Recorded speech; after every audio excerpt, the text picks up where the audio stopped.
Oh.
Selectboard. Meeting's a hybrid meeting, which means that some or all the public bodies meeting remotely and some of the meeting physically in a previously noted location where the public may attend to observe, listen, and participate contemporaneously. We are here. Please note that we strive to provide means for those attending remotely to participate and provide public comment. However, there may be technical difficulties or reasons that otherwise prevent them or interrupt the remote public participation. Therefore, it's important to note that the open meeting laws only ensure the public's right to participate and comment at a public meeting by attending here. If members of the public or the public body has technical difficulties getting into the meeting, they can refer to the agenda, which has the phone number and the information you need to attend. Please note that all votes taken during the meeting that are not unanimous will be done by a roll call vote in accordance with the law. Okay, so first up is the Pledge of Allegiance. Would anyone like to volunteer to lead us this evening? Go ahead, Dennis. Thank you. Thank you, Mr. Chair. I pledge allegiance to the flag of the United States of America and to the republic for which it stands, one nation, under God, indivisible, with liberty and justice for all. Thank you, Dennis. Okay, we have no business before us tonight as the local liquor control board. So anything order agenda that anyone wants to discuss? Okay. That will bring us to public comment. We'll start with those in the room first. If you'd like to speak, please come up to the microphone, state your name, town of residence, and you have 5 minutes.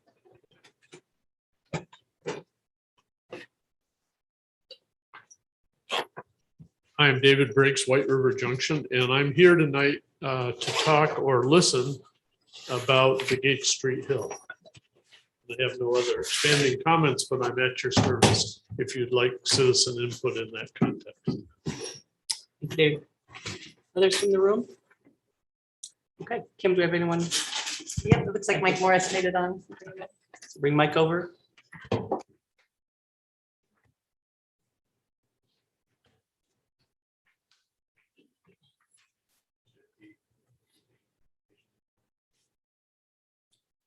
When you're ready, Mike, go ahead.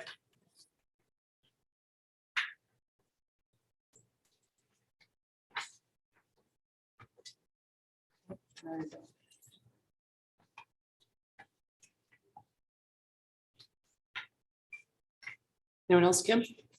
Yeah, so maybe we can try to Okay. come back. Yeah, Mike, we'll try it again after we have select board comment. Oh, he's here. Okay, go ahead, Mike.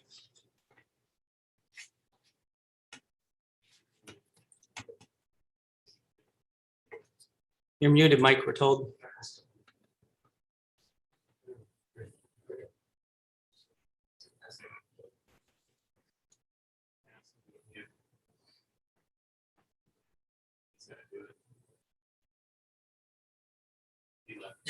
Okay. You know else, Kim? No, I'll keep an eye on. Okay, perfect, thanks. So Mike will come back to you after select board comments. Anyone? Dennis, go ahead. Me and another colleague did the trunk or treat here the other night. And we saw another familiar face. Town manager was there, glad to see her and family. And it was a bit damp, but I'm told from Jay at Parks and Rec, it was a huge success. Counting 800-ish participants and how many cars? 200 and something. Yes, 200 something, yeah. It was a busy 2 hours, I know that, and it was a lot of fun, and just thank you for that. Thanks, Joe, go ahead. I also want to commend Parks and Rec. They had to move the event from out here in Lyman Park over to the high school because of the torrential downpour. I want to commend Dennis for his trunk.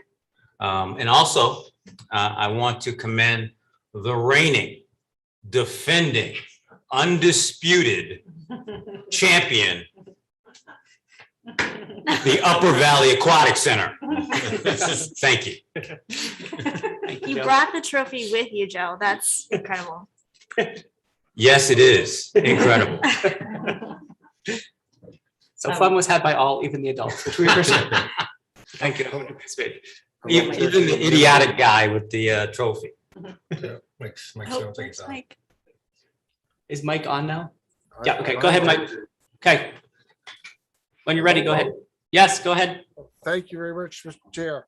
I'm sorry, I'm trying to log in here and having difficulty where I live is, we don't have digital access, but anyways, thank you very much for recognizing me. I followed up on a question from a couple weeks ago about employees and working from home. So I'm following up on that question because the select board said they would give me an answer back to find out what was going on about how many people, not how many, but why we still have people working from home, even though the COVID/virus is, we're not under such severe restrictions. And since then, I've thought about it. I want to ask how many department heads are working from home. So that's my question for tonight at the moment. I also want to thank the board for their support with all this stuff with going on, Halloween, trunk or treat and everything else. I mean, I understand that's and I've been involved in it before, a great process. So thank you. But my question still is about people working from home and if I haven't answered that yet. I don't think we have any updates for you yet, Mike, at this time. And my recollection, and correct me if I'm wrong, was that it was a request made by some of the select board, not all of the select board. And I'm not sure whether that crosses the line of micromanagement and steps into the town manager's duties. She's responsible for handling the employees. And so I'm not sure whether, as long as they're performing their job, if that's something that actually pertains to us. I think it goes to her. So when she's ready with some kind of update, she'll share that with us. But this time we don't have anything to share with you further.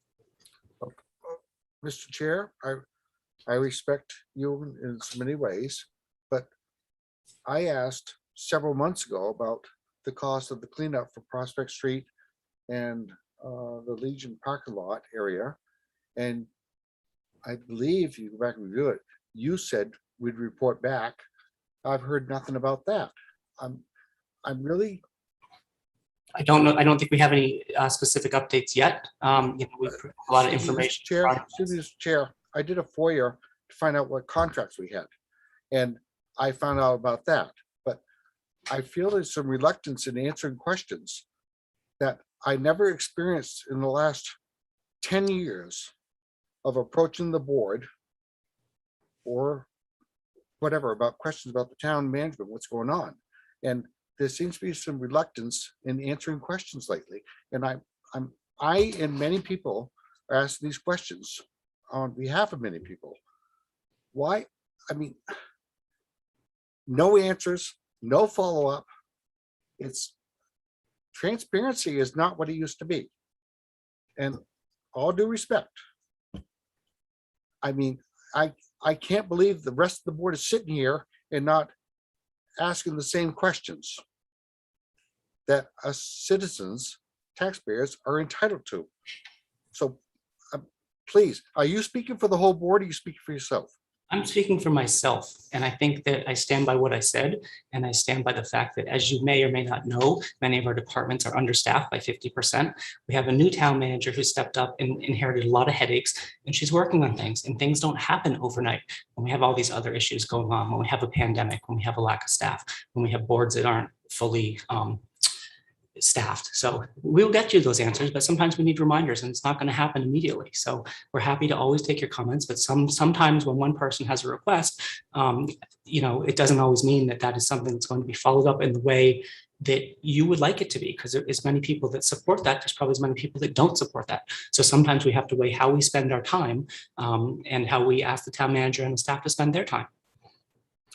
Sir, all due respect, again, the question I asked about the price of cleanups was months ago. And I have emails from the town manager saying it'd be on the next manifest, another manifest. I haven't seen it yet. I'm sorry. We're not getting answers.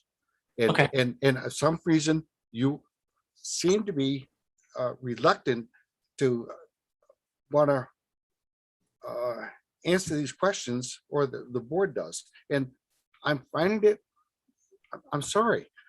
I'm kind of astounded that the rest of the board is sitting here and saying this is acceptable practice. Mike, let me. This quote is your 3 word. months ago. I asked that question. And I Am- have emails to document. I was told it would be on the next manifest and it didn't happen. Didn't happen. And Okay, well, now we're all human, that's so let one me example. put your words, okay? It's actually been paid. It was paid months ago, Yeah. and I'm trying to find it on my It was email. paid months ago? Yes, But you know what? Really? It's really inappropriate to be yelled at like this, Exactly. so. I'm not yelling at you. I'm sorry. I think you're raising your voice, Mike, and let me No, quote you. I'm sorry if it comes Can across you that listen way. for a second, please, or we're going to cut you off the call? You need to be respectful and silent and decorum in this meeting, or you're done. Do you understand? Thank you. Yes, I do understand. Let me answer your question, okay? You requested, and to quote you, you said you asked the town manager. So you didn't ask us as the board, okay? And we're all human here, so sometimes we need reminders. She is looking for that information, and when she finds it, she will answer you, okay? And if it doesn't happen the next month, then you can reach out to us as the board, as is the proper procedure, and we will follow up with the town manager. But apparently it has been paid, and she will find that information for you. Thank you. Okay. I will follow up with that. Thank you. But I do think that the transparency is dissipating here and it bothers me. I'm sorry. And many taxpayers that are supporters of me asking these questions. So thank you. Thank you, Mike. There's another one? Yeah, go ahead. Well, wait, Mr. Chairman. We have another one on the call, and then we'll come over here. Can you Want bring to follow over up on Mike's, Wait a Galaxy second, please. Do not interrupt and do not yell out. You understand? is that yelling? Yes. Yeah, that's yelling. You need to be silent and respect the rules. Someone else has the floor here. Kim, go ahead. They're gonna bring them over. Galaxy A10e.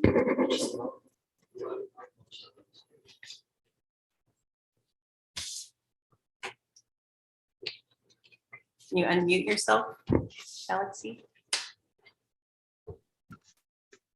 Hi, can you hear me? Yes, go ahead. Please state your name and town of residence, please. Hi, this is Heidi Duto from White River Junction. And I would like to back up Mike Morris in his comments that we are not getting any answers. And I would like to also add in that there's a violation on open meeting laws. There has been a lot of violations on open meeting laws.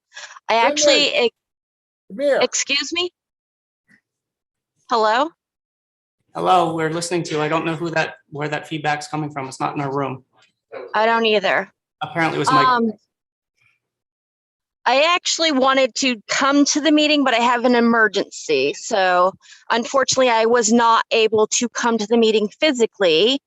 I actually have more to say tonight, but I'm going to have to come at the next meeting to continue what I have to say. But after the last meeting, I was very, very upset because I was not able to make it on time to the meeting because I was going to present everything that I had at that meeting. But open meeting laws are supposed to let the public have a chance to speak. We're not supposed to be limited in how much time we have. We are not supposed to be cut off. We are not supposed to be unable to speak a second time. And we are supposed to be able to have answers to our questions because I have done more research. And we are not being given that. When you go and put yourself out there to be a select board member and you run for election and you are actually elected as a select board member, you are now a servant to the paying tax people of that town. And if you do not believe me, you can Google that. And it comes under League of Cities. And you can read that because I read that online. So I'm not trying to be rude or disrespectful in any means, but I feel personally that I have been treated disrespectfully and rudely. And I don't appreciate it any more than any other person in this town. We come to you with questions and concerns, not to be rude or disrespectful in any way. And I just want to get that point across. And because we have been treated so wrongly, I have reached out to the Attorney General's office. So be prepared to be contacted by this gentleman. At the next meeting, I will give you information about Simon Dennis because you have asked for information to prove that he is doing wrongful deeds in our town. At the last meeting, your select board member, Lanny Collins, brought up that he felt that the ad hoc committee should be discontinued because they have met their charges. I also feel that way, as do a lot of taxpaying members. And I have proof that I believe Simon Dennis should be removed from this board, this committee, and should not ever sit on any committee or board in the town of Hartford ever again, because we are going to be sued for his acts. And furthermore, this past week at the ad hoc committee, so many people were not able to log into that meeting because Brian Lucart from West Lebanon people, this is a Hartford committee. Why do we have a Lebanon resident from New Hampshire? We're Vermont.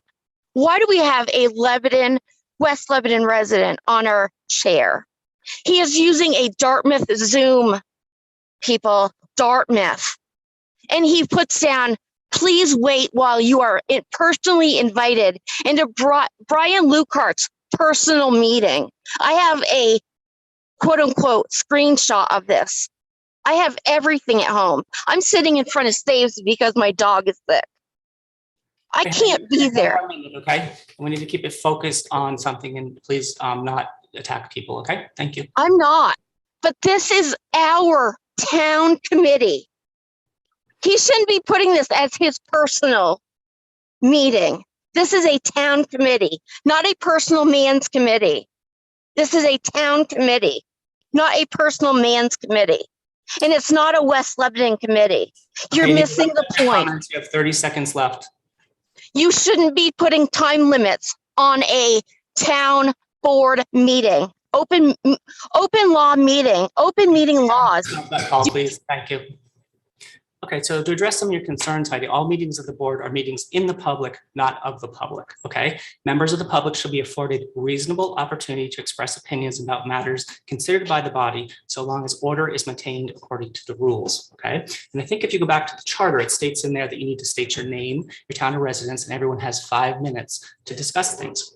If you go back to the rules of procedure from 5/7 of 2019, states that after each agenda item, there may, not required, but there may be time afforded for open public comment. The opportunity is at the discretion of the chair of the board. So those 2 answers are right there for you in black and white that you can refer to if you'd like to. Any other calls, Kim? No other hands. Thanks. Lanny, your turn. Thank you, sir. So I need to clarify something that was stated. The question that I asked the town manager was not how many department heads were working from home, which is what Mr. Morris just asked. The question that I asked the town manager was how many arrangements we have for people that are working from home. So I want some clarification on that because I did not ask that question that Mike did. So Mike is asking a totally different question than what I had. And I believe that Mr. Morris deserves an answer on that. There's been a lot of people that have contacted me lately about the lack of transparency on the part of the town of Hartford in terms of what the public is getting for information. We as a public, we as a board are beholden to the people of the citizens of the town of Hartford who voted for us and voted us into this office. And if we cannot answer to the people who voted in this office, come next time election, we're not going to have a seat on this board. So one of the greatest things that we have to thank the citizens for is their tax dollars they pay for us, for the town of Hartford, for its services they receive.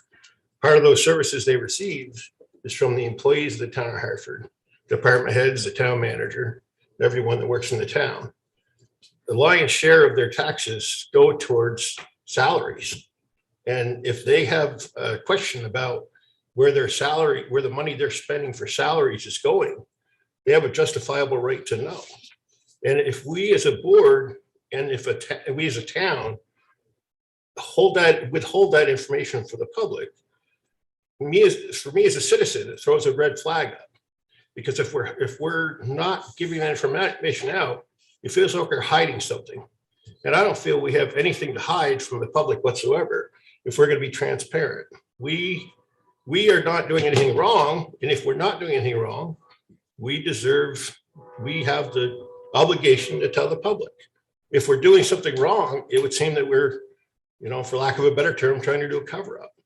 But when someone like Mr. Morris approaches the board for a benign question, or I ask a benign question, it seems very strange, or it seems like, again, use the word cover up, or something feels like there's something to hide if that question is not answered. And as I said, I don't feel as if we're doing anything wrong. I know we're not doing anything wrong. And because we're not doing anything wrong, we should say we're not doing anything wrong and give the people the information they deserve. It's very disturbing to see that we're not doing that. And I, as a select board member, am not happy with the transparency that's happening because our citizens deserve to know. I'm very disgusted with it. So, thank you. Thank you, Lenny. There's a couple things there. I mean, I think that we are being transparent as we can be. We have plenty of ways for people to get in touch with us. We're here every Tuesday night. We all have emails. We all have cell phones.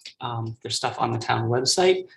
There's many, many ways for people to participate in these meetings. So I have a hard time when people say they don't know how to get in touch with us and that we're not being transparent. I think when things come to us, we try to address them, but not every single issue is going to have an immediate response. Things take time, and that's what people don't realize. There are procedures in place that we have to follow to make things happen.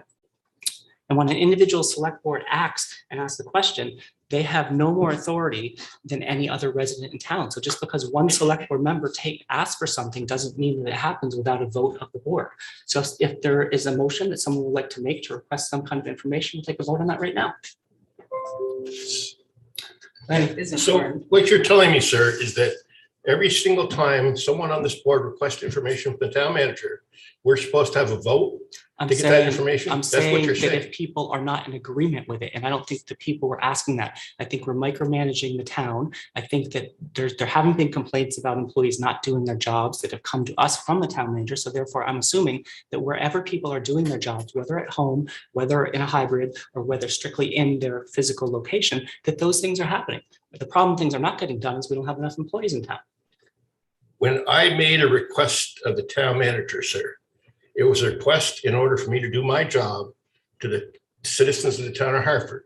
My job to the citizens of the town of Hartford is one of the major jobs that I have is to make sure that their money is spent effectively within the town of Hartford. And when I can't receive answers to my questions about where the money is spent in regards to salaries and for the employees within the town, that's a problem. And that's where I asked the question. And that's the question that I believe that we should be able to answer without all of the jumping through hoops or the obfuscation or the sliding or everything else that we've seen both from this board and in our management of the town. And I have a very big problem with that. Not the fact that people can't get a hold of us, but even if they can get a hold of us, they're still not getting the answers. Thank you. I disagree. And I feel again that it's the town manager's responsibility. As it says, she is responsible for managing the employees. And as we've had these budget conversations that are in our documents that are open to the public, you can see what each department in each at least head, I do believe, has first salary in the department. So it's right there in black and white for people to see. We cannot micromanage the employees. That is why we have a town manager. That is her duty and her job. And when there's a concern there, she's the one that hires and fires people, not us. Dennis, go ahead. Thank you, Mr. Chair. I like a lot of what was just said by Mr. Collins. I'll just put that out there, just as I'm hoping that we can get the answers out and be forthcoming with that soon. Heidi mentioned she was going to come to our next meeting, and that's going to be a budget meeting probably, so I don't know if that'd be a great place to, I don't know if we're gonna have public comment. She'll have 5 minutes to speak. So there'll be a chance for her to talk during that. Okay. All right. I didn't want her to show up or come Zoom or whatever and find out she wouldn't be allowed to. Okay. Thank you. Thank you. Other questions or comments? Mike, go ahead. I agree with, thanks, Mr. Chair. I agree with what Dennis said, that, we should be providing answers to people when they ask for them.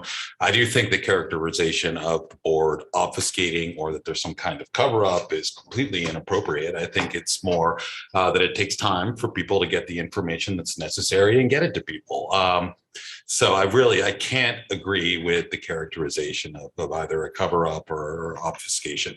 I think that's inappropriate. The board, I think, tries to be as transparent as possible. Sometimes it takes time to get information to people when they ask. Sometimes things get overlooked. We're short-staffed. That's just the way it is. And certainly, when people contact me, I try to do my best to get them the information that they need. And I just have to disagree very strongly with the characterization that was made of the motives of the board being anything other than completely transparent and trying to do our best to the town of Hartford and the people who elected us. Thanks, Mike. Kim, go ahead. I would just like to chime in a little bit in that I still stand by the opinion, which I think is correct, that as an individual board member, we can ask for information, but we cannot demand it. If we are going to make some sort of insistence for information, then we do need to discuss and vote on as a body. And as a body, we can then influence the town manager. Having said that, so, if you're asking for things and you feel like you're not getting the response you hope for, you could ask for a discussion among the board in open meeting to change that process or to change even our rules of procedure or in the charter, that kind of thing. I think it's important to note that, as Dan mentioned multiple times, we are short-staffed. Our town manager has not been in their position for a year yet and is coming up to speed in a lot of ways and is being asked a lot of questions, a high volume of questions. And I think it's just a professional navigation to prioritize what things are handled and disseminated. If you've ever managed a company of 110 plus employees and led by a board,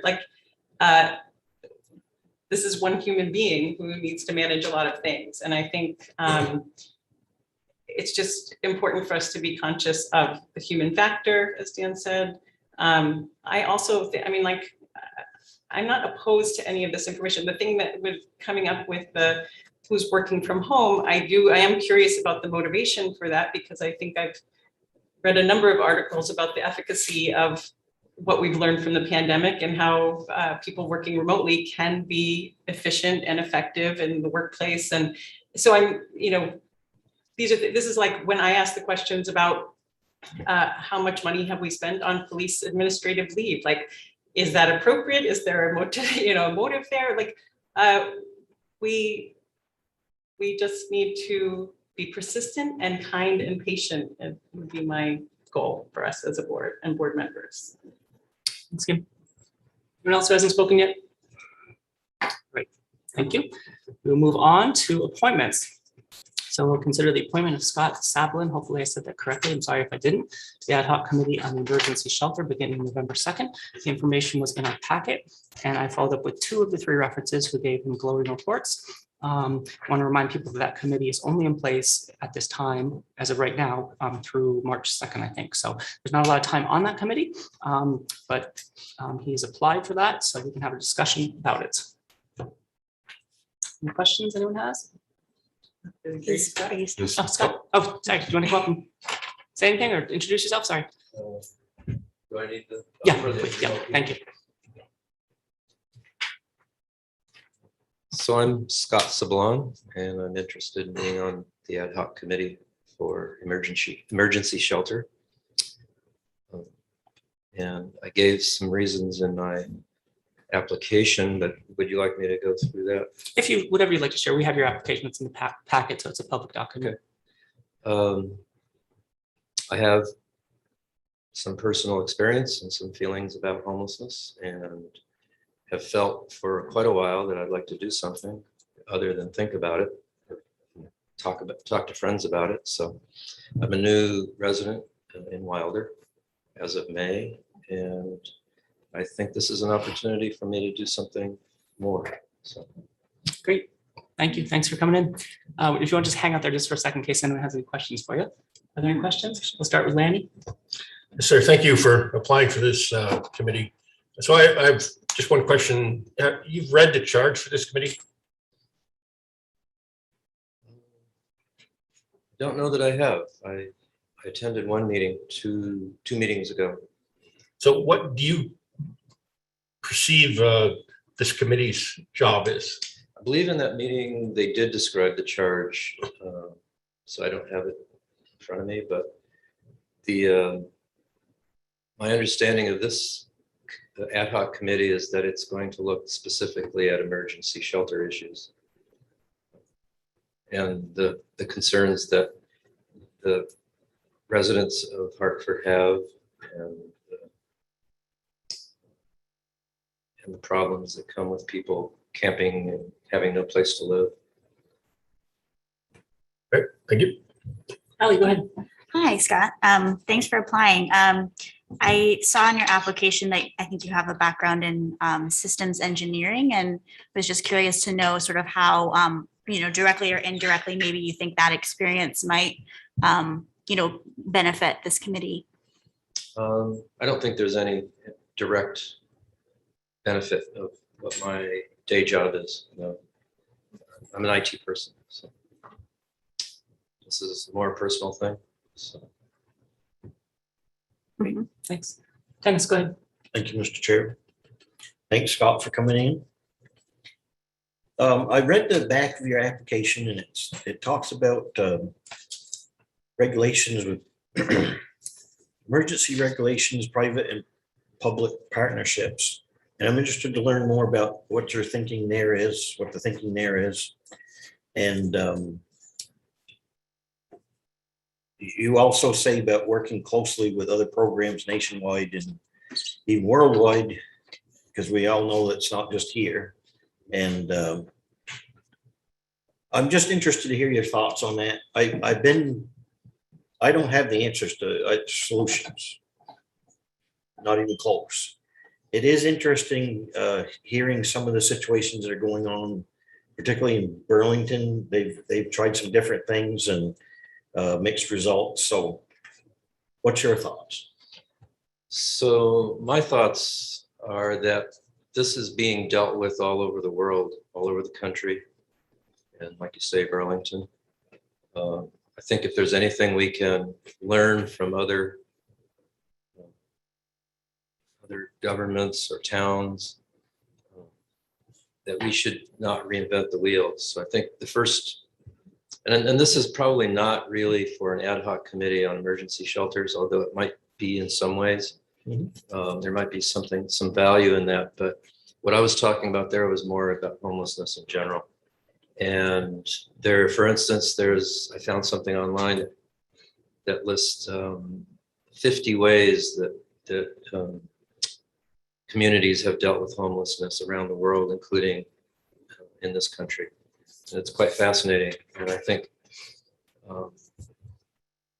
it just seems to me that if there are solutions out there that are being tried, if there are ideas out there that are being implemented, that trying to spend time as a group of people in one little town coming up with the solution is, there's no time for that. There may be things that can be learned by looking at what's happening out there in general. Thank you for that. And I must say, just listening to hear you talk about this, it sounds like you got the number one criteria for this. You have a heart. So if there's no other comments, I'd like to move this. Here comes Kim. Go ahead. Two quick ones, and I was just looking for the charge so that we use the end date of the end of the charge. Oh yeah, I'm sorry, it is worded properly. I was just looking for that date. But I just also want to note that this is, I think we've received applications from a couple people from this committee, but initially this committee was formed by appointment. It was not originally all by application. And I think that I'm in favor of this going forward as is until the end of its charge. But if there is any continuance proposed, that it be a full application process for members of the committee. Does that make sense? Like initially when this committee was charged, I think there was a lot of ambiguity around it, and it was made by appointment, not by application.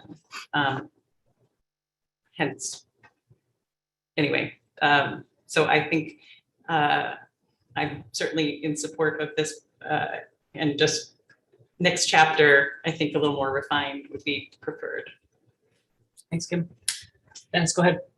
No other comments? Okay. Just one, sir. Yes. A question, actually, it's for Ally. If you can tell me how many members this was originally supposed to have on it? That's a great question. I believe it's was originally town manager, potentially another member of staff, and then I want to say like up to 7 members of the public. So there wasn't a set number of people, but it was like a couple of kind of specific roles, and then up to a certain number of folks interested. So in we're not being exceeding involved. our.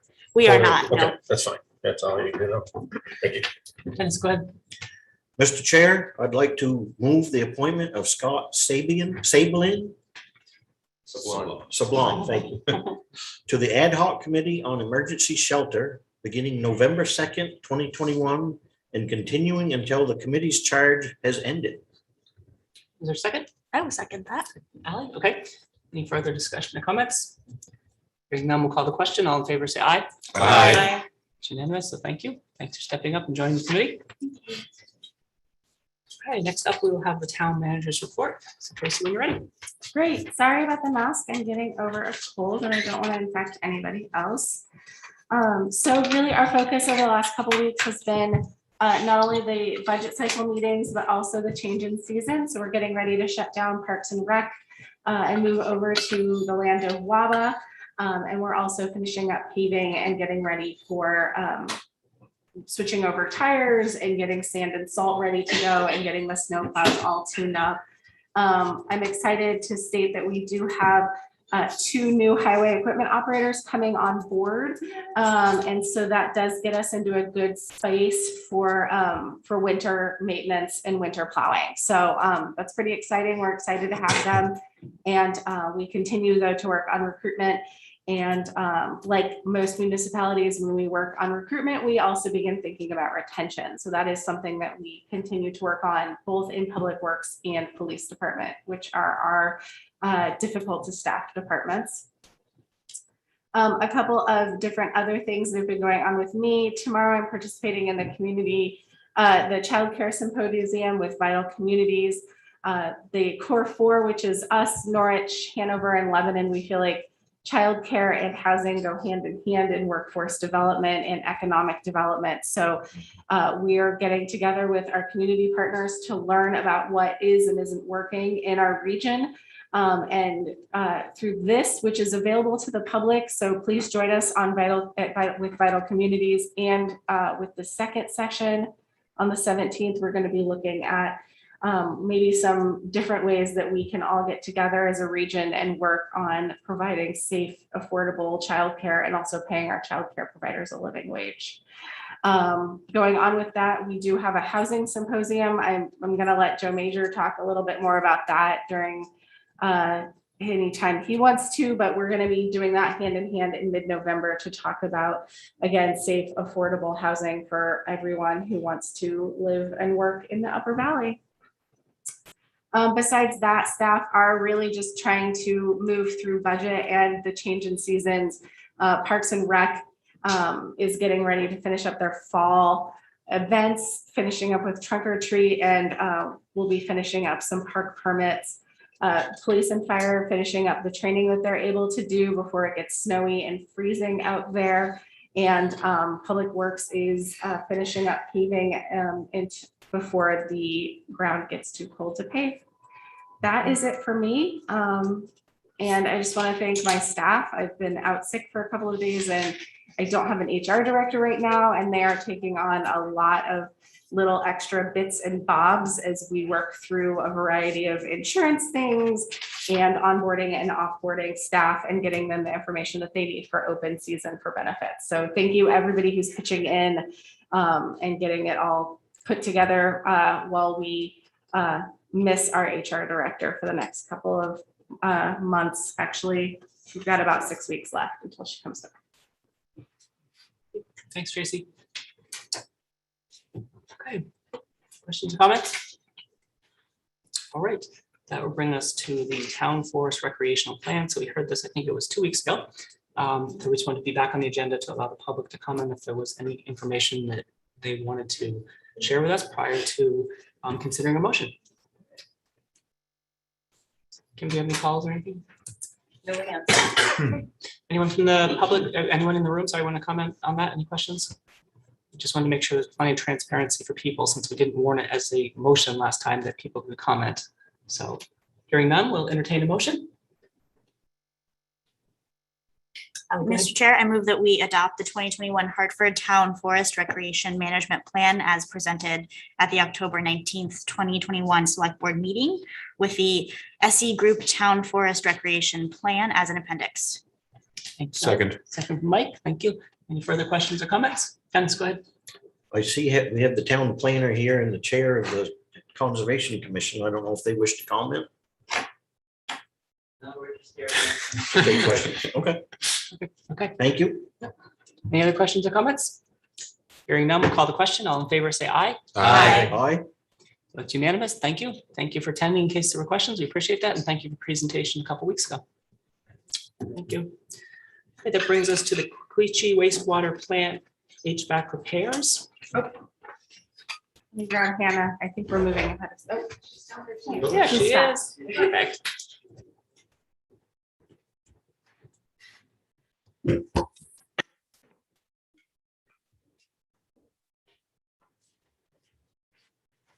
All right. Good evening, everyone.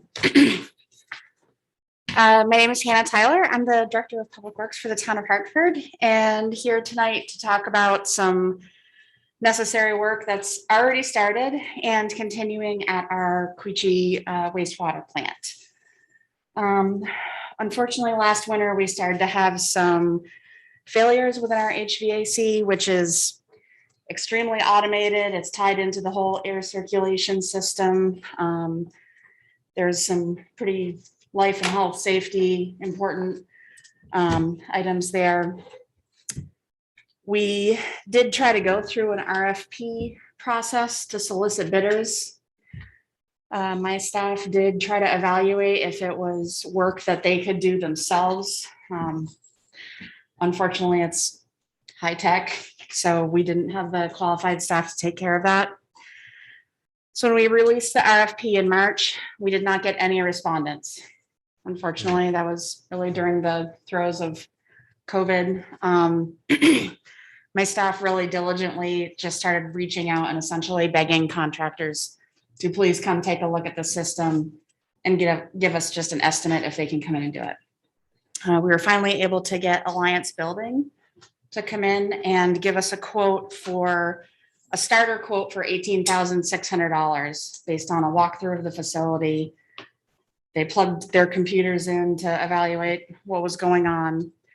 They estimated that it could be up to another $10,000 in parts, if they identify something that they didn't immediately or off the start find.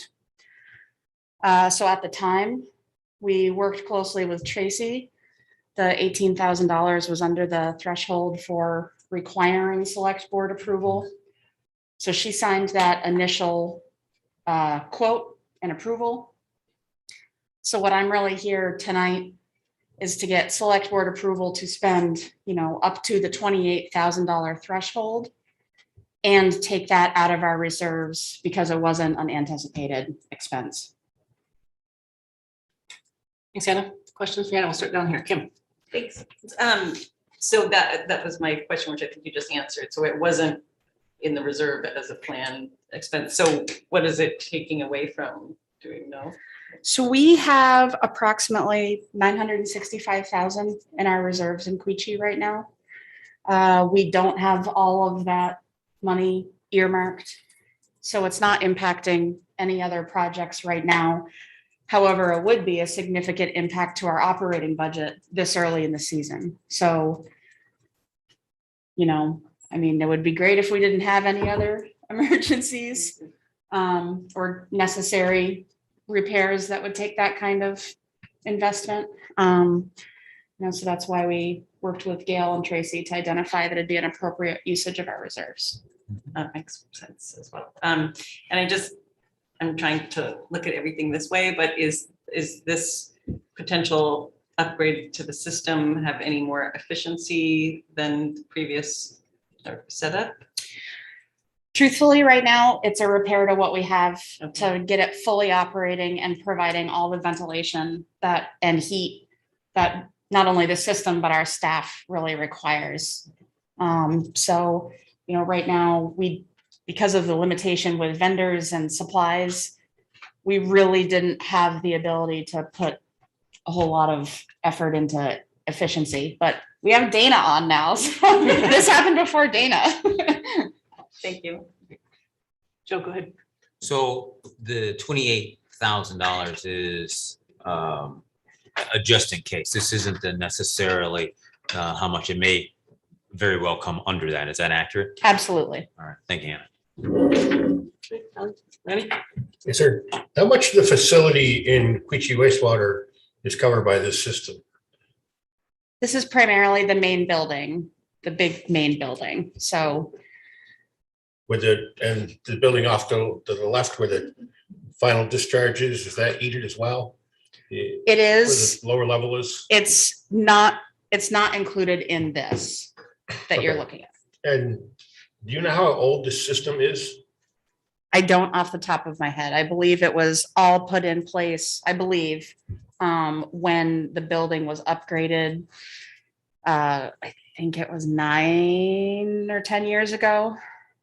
So in that period of time, we're gonna put perhaps $28,000 towards this system. Is there something that we could perhaps look into for a complete system refit that would save us money down the road? Maybe something along the lines of heat pumps or something of that nature that we could put this money towards instead of, fixing the system. I mean, I understand that we're in a spot now where we need some heat. But if we could use this $28,000 towards a complete regut, is that something that's been considered? It hasn't been, because these are really items that, they've been a problem since last year and we're kind of building. Some of these would cause, if VOSHA or OSHA were to walk in with ventilation systems failing, we could get dinged. So we did make the decision at that time to make, at a minimum, the $18,000 investment to get the current system back up and running.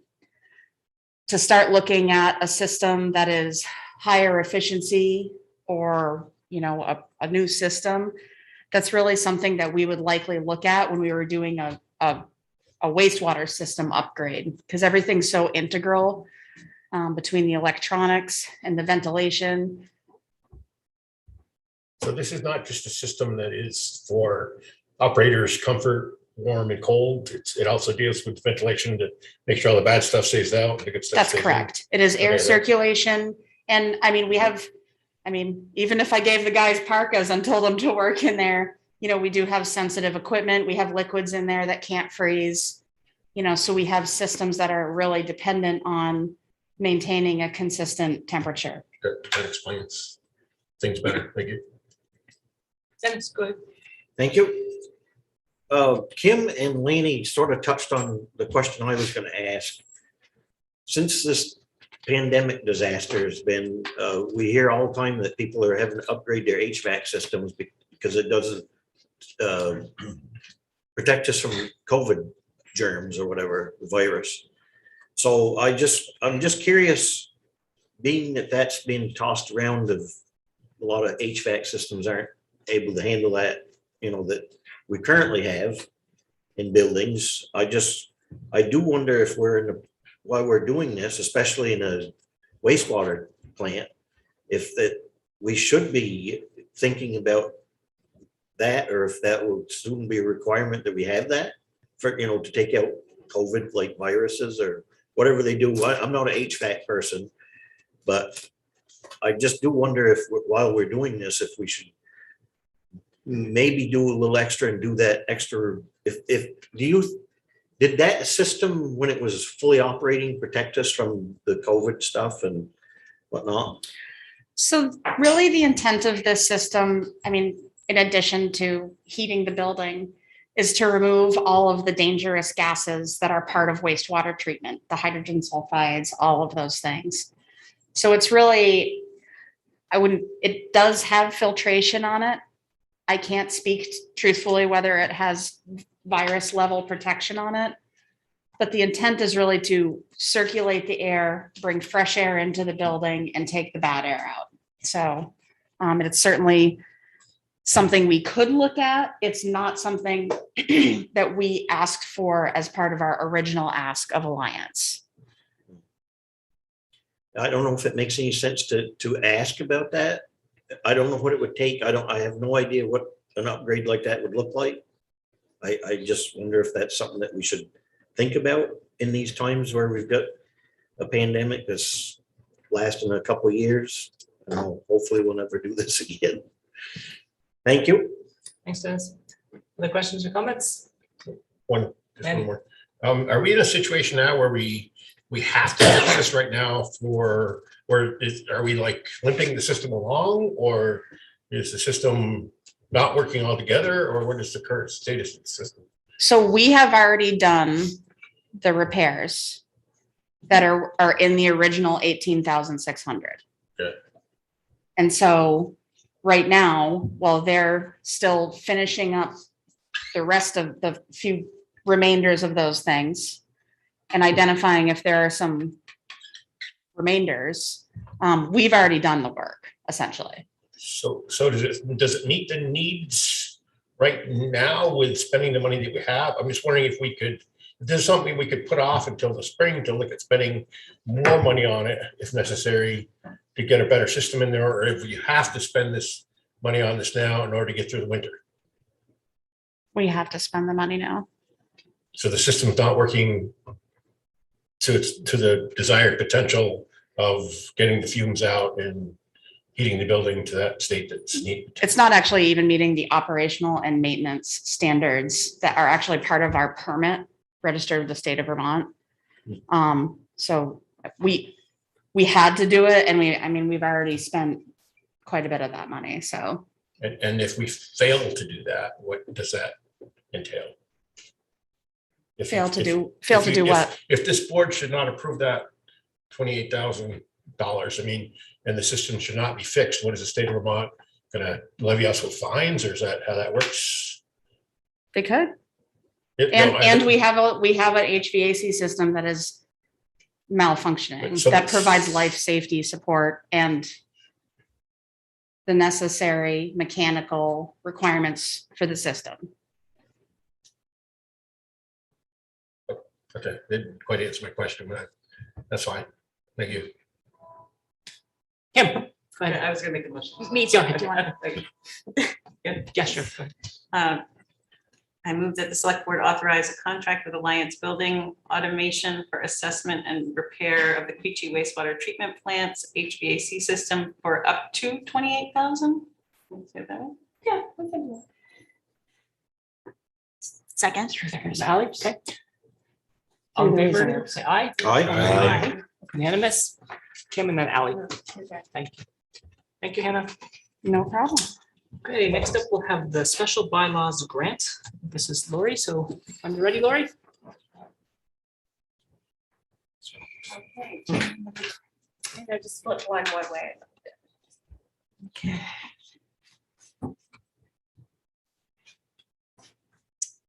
So we actually have two grants before you today. So the first one we're going to speak to is an opportunity to be working more directly with Two Rivers Quechee Regional Commission, as well as with six other members of our regional area municipalities.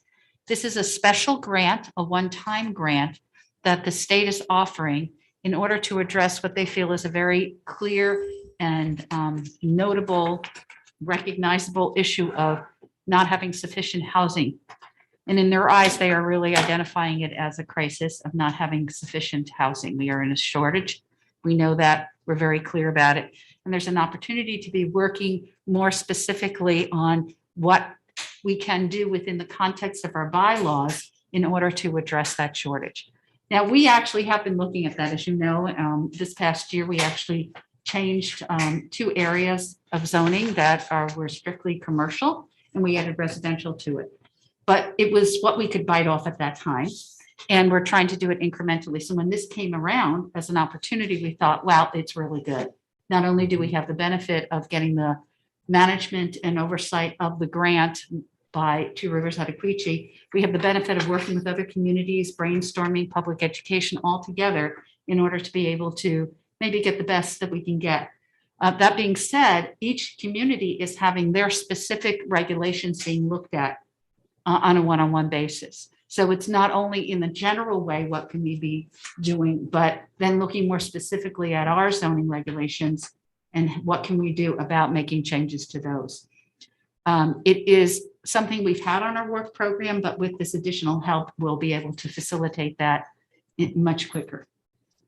So the town of Randolph has taken on the leadership for being the fiscal agent for this. And Two Rivers Quechee Regional Commission will be doing the administration and oversight of the project. In that regard, it gives us a lot of benefits without a lot of the day-to-day responsibilities of grant management, which I think we can use a little bit of a break on that, but still get the benefit of it. So this is a really good opportunity for us. It is one time. We don't know if the state will continue this. If they find it is a very useful program and we anticipate it'd be fairly competitive, it may be something that they go towards doing again in the future. In addition to that, I'd just like to note that there are some sub-agreements that we do anticipate having as part of this process between Two Rivers and the Regional Commission and the other municipalities that clearly outline what are the roles and responsibilities of each of the entities. So the total project cost is $66,000. That's a $60,000 grant request, and there's a $6,000 10% grant match. That match will be provided 100% by the Regional Planning Commission. So at the end of the day, I think this would be a good opportunity for the town, as I've stated. I want to thank Matt Osborne, who's our planner, who has worked diligently with me in creating the information and getting it to you and working closely with Two Rivers. And both of us will continue to work on that process throughout. So what we're asking you this evening is for you to adopt a municipal resolution, which is attached. You've been able to see that. Lana, I believe, has a formal one. That also needs to be, you need to give authorization to Dan as your chair to sign on behalf of the select board, and then authorize the town manager to sign all related documents and necessary for the consortium grant application, award, and implementation. Do you have any questions? Go ahead. Yeah, well, first of all, I want to say thank you both for looking into this and pursuing this opportunity. It's just, yeah, it's just so important. I'm just curious about the timeline, I guess. So it looks like there's a 24-month maximum of sort of the project time span. But then if we were to approve this evening, what sort of the timeline for when the funds would be distributed and the work would get started? I think there's about a 3-month delay that I anticipate is between the time that they receive it, they review the applications, they make decisions on it, and then we'll be able to offer for the individual applicants the funding to start the project. Okay. So sometime early 2022. Yeah, sometime early yeah. in 22 is the idea that, by the end of January into the beginning of February, we should be rolling. That being said, there's nothing that holds us back from anticipating getting started and to start thinking about it as a group. Thank you. Mike. Thank you, Mr. Chair. Thank you, Lori. Just a couple quick questions. So it looks like the grant, that's money that basically it's used to help aid us to revise like our regulations and to review them. Is that sort of the Right. idea of the grant? Right, Okay. and it's divided amongst the different communities, but we've given them our long list of Okay. districts that we want them to review, and there's no problem with that.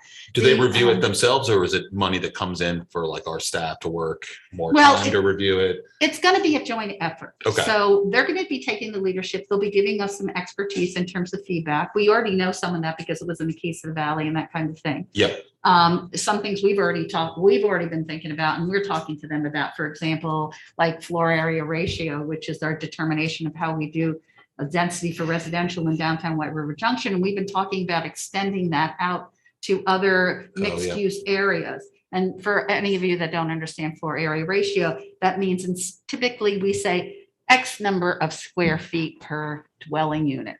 So if you look at, and what we had before, we changed this in downtown. So if you look at where the Bridge and Main program building is, and we have 17 units of housing in there right now, if we would have used our old formula, it would have given us 4. No. So, and so what we looked at that and said, that's ridiculous. First of all, they would be very large. They don't respond to the market need and many other things. And what floor area ratio says is X number of square feet can be dedicated to residential. We're going to let the market, the interests of the community dictate what is going to be there. And of course, constraints may come about because of how much parking do you need or not need, and those kinds of things. And as a result, we were able to go from 4 to 17. Mm-hmm. So, it's that kind of thing of taking advantage of height, and, you don't need 4,000 square foot units. You need, 800 square foot units or something like that. So that we've looked at that. We've had a lot of success. You can see the success we've had with that in downtown White River Junction. And over the last several months or even year, we've talked about it would be good to start thinking about extending that to other areas that do have a mixed business and residential component to them. So that's one of the things that we have on our list of things we want to work through a little bit in the regulations. And it's really been since 2007 that we've done a really dig in to our regulations. And so that's what we're hoping to do here. Okay. One just quick question. Do all the towns in the consortium have to apply for us to get this money? Like, what if a town just didn't do it? Well, everybody's on board right now. So. Everyone's on board. All right. So we don't anticipate we any kind of went problems. through that conversation at the very beginning. And who's interested, who's, and everything like that. If it is, you just adjust the budget accordingly, gotcha. or they'd go for the whole thing and they'd spread the money out. We're going for the maximum that's allowed within the program. Awesome. So, I think it's a good thing for us to do. I think we get a lot of benefits out of it, and would recommend going forward. Thank you. Annie, go ahead. So much has been said about the development that's happened in Hartford as far as for housing, but there's also others that I said much in regards to the fact that it's not truly affordable housing.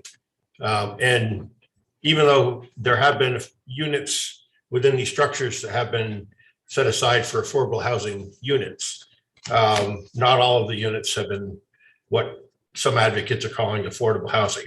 So my question is, is there anything that Twin Rivers or with anything for a grant that we can achieve, or maybe this grant could help us with what the advocates for so-called true affordable housing can bring to the town of Hartford for So- lower income families or poverty level families that we have, instead of the apartments that are being built for and the space built out of apartments in downtown River Junction are priced out of the realm of a lot of lower income families. And Right, so that's like a two-pronged question for us, or actually the answer is two-pronged, because as I said, this is working in tandem with our update of our housing section. So what the regulations do is they talk to what are the mechanisms that you want to put in place in order to achieve the goals.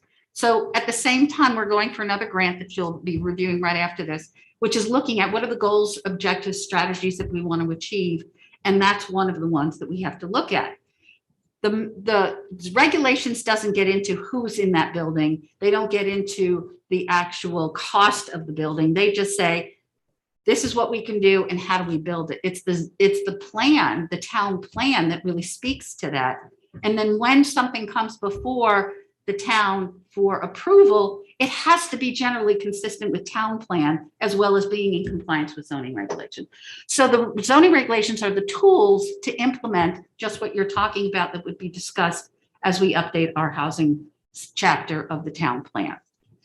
And that being said, there are many other activities going on in the Upper Valley, including a non-state federally funded a source of funding that can be filtered into the ability to reduce the overall costs of housing so that we can get more affordable and workforce housing out there for individuals. We can begin to look at, does everything have to be a large house? No, it doesn't.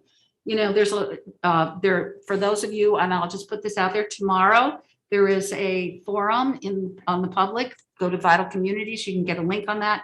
I've sent it out to many people on accessory dwelling units. I've been very involved with that group in terms of exploring more direct ways in which we can help facilitate the development of accessory dwelling units as an option for affordable housing, as an option for a variety of housing in our communities, and one that could be done very quickly and very easily through a very simple permitting process. The biggest thing that we have to get over, I think, is really providing some resources to homeowners to be able to envision what they could do, and then maybe have some funding sources that they could tap into to do just the kind of thing that you're talking about.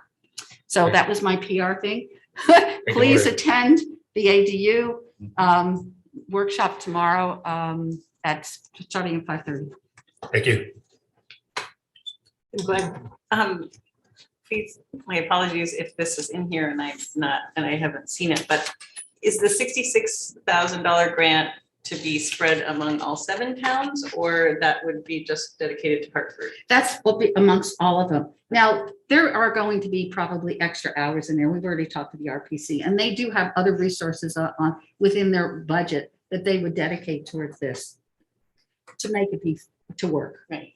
So, But so, our list alone would probably take up the whole 6. right. But so realistically, what would be the expectation that, I mean, I guess we'll benefit from all of the work, but Hartford's portion? So, well, they haven't divided up like Okay. that. It's just, we've given them what our work program is. So there is a piece that we're going to have to do. So Matt and I will be taking the lead in really help facilitating the community dialogue on it, working closely with Two Rivers in terms of our ideas and taking what we're hearing in the public and other communities and starting to, and what we hear from Two Rivers and starting to shape what we get. The goal is to come out at the end of this with some really clear, well-written documents that we can easily go towards implementation or amendments to our zoning regulations at the end of it. We will be working tandem, and I'll get into the next grant before we, I'll pause on that, but because you do have to take action on this one, but hopefully it'll all make sense. Thanks, Matt. Thanks, Laura. One quick question. Great, this is costing the town no money. The administrative functions, is that handled by your department? The administrative functions will be handled by our department. Like I said, we're not going to be having any money expenditure, so we don't have to do that. That's all going to go through Two Rivers. That's all going to go through Randall. So they're going to take care of the whole fiscal end of it. We're going to be doing more of the planning component of it. There is a little bit of that, very slightly, because obviously we're doing an administrative function right now. There will be times along the way we're going to have to do a grant agreement, like a sub-grant amongst the individuals, a contract. So there are pieces of that. We'll take the lead on that. And of course, we'll continue to keep finance and the town manager up to date on where we are. But what we would typically have to handle for that are pretty minimal. Thank you. Dennis, good. Just quickly. So there's a lot of information on this and I don't even know enough to know. But there's two words on here that were a selling point for me, and that's the name Bruce Riddle.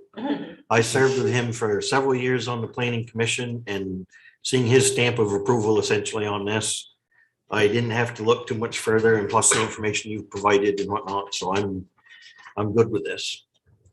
Make a motion, sir. Yeah, go ahead. Make a motion that we adopt the presented fiscal year 22 municipal resolution for bylaw modernization. Authorize the select board chair to sign the resolution. Authorize the town manager to sign all related documents necessary for the consortium grant application, award, and implementation. Second. Second from Dennis. Okay. All in favor, say aye. Aye. Opposed? Okay. Okay, so now I take you to step B, or maybe step A, and the other one was step B. It's just the order. Okay, so the next one really is talking about the municipal plan housing chapter update. As many of you may recall, whether you were on the board or not, I'm sure you heard about it as being a town resident, that we did go through a fairly extensive update in 2019 for the town plan. But at that time, actually, I'll back it up a little bit. In 2018 and 19, when we had the community meetings, we got a lot of good information about what people would like to see happen with housing. And that's one of the places we're going to start with this grant as well. But there was so much there, and we had a deadline to meet statutory requirements for the update of our plan, that we didn't want to short sight digging into that good information with the public and start to have good dialogue and really come up with some good strategies and recommendations and the way forward. So we had said that's going to be our next task. Well, 2019 was then followed with COVID, and we got a little bit behind, but we started trying to pull together the pieces. What this grant enables us to do is to really hire a consultant to work with us. Again, it would reduce the financial burden or responsibility on the town to do that, as well as will give us some extra assistance and speed us up a little bit to deal with this housing crisis. And in that regard, we're saying we'd like to apply for this grant and have that focus on predominantly hiring a consultant to work with us. There'll be extensive community participation, as well as establishing a steering committee. We typically do this. We feel it works very well. We feel this topic, as with many of our other topics in our town plan, really warrant us looking very closely and working with a diverse group of individuals in our steering committee. So we would be looking at having H. Corey be a participant in the process to ensure that we're going to be meeting some of the unreachable populations that we typically don't get with the way we do things, and getting some good recommendations from them and representation on our steering committee, and as well as from the membership of our emergency housing shelter group. So we want to make sure that we have good representation on that. Again, as I noted before, we're going to be dovetailing with what's going on with the with the special grants for bylaw changes. Typically, what we have done when we really wanted to zero on and stuff, when making changes that would result into some zoning regulations, is we start to create that during that process of doing the chapter update. So we're going to work hand in hand with that.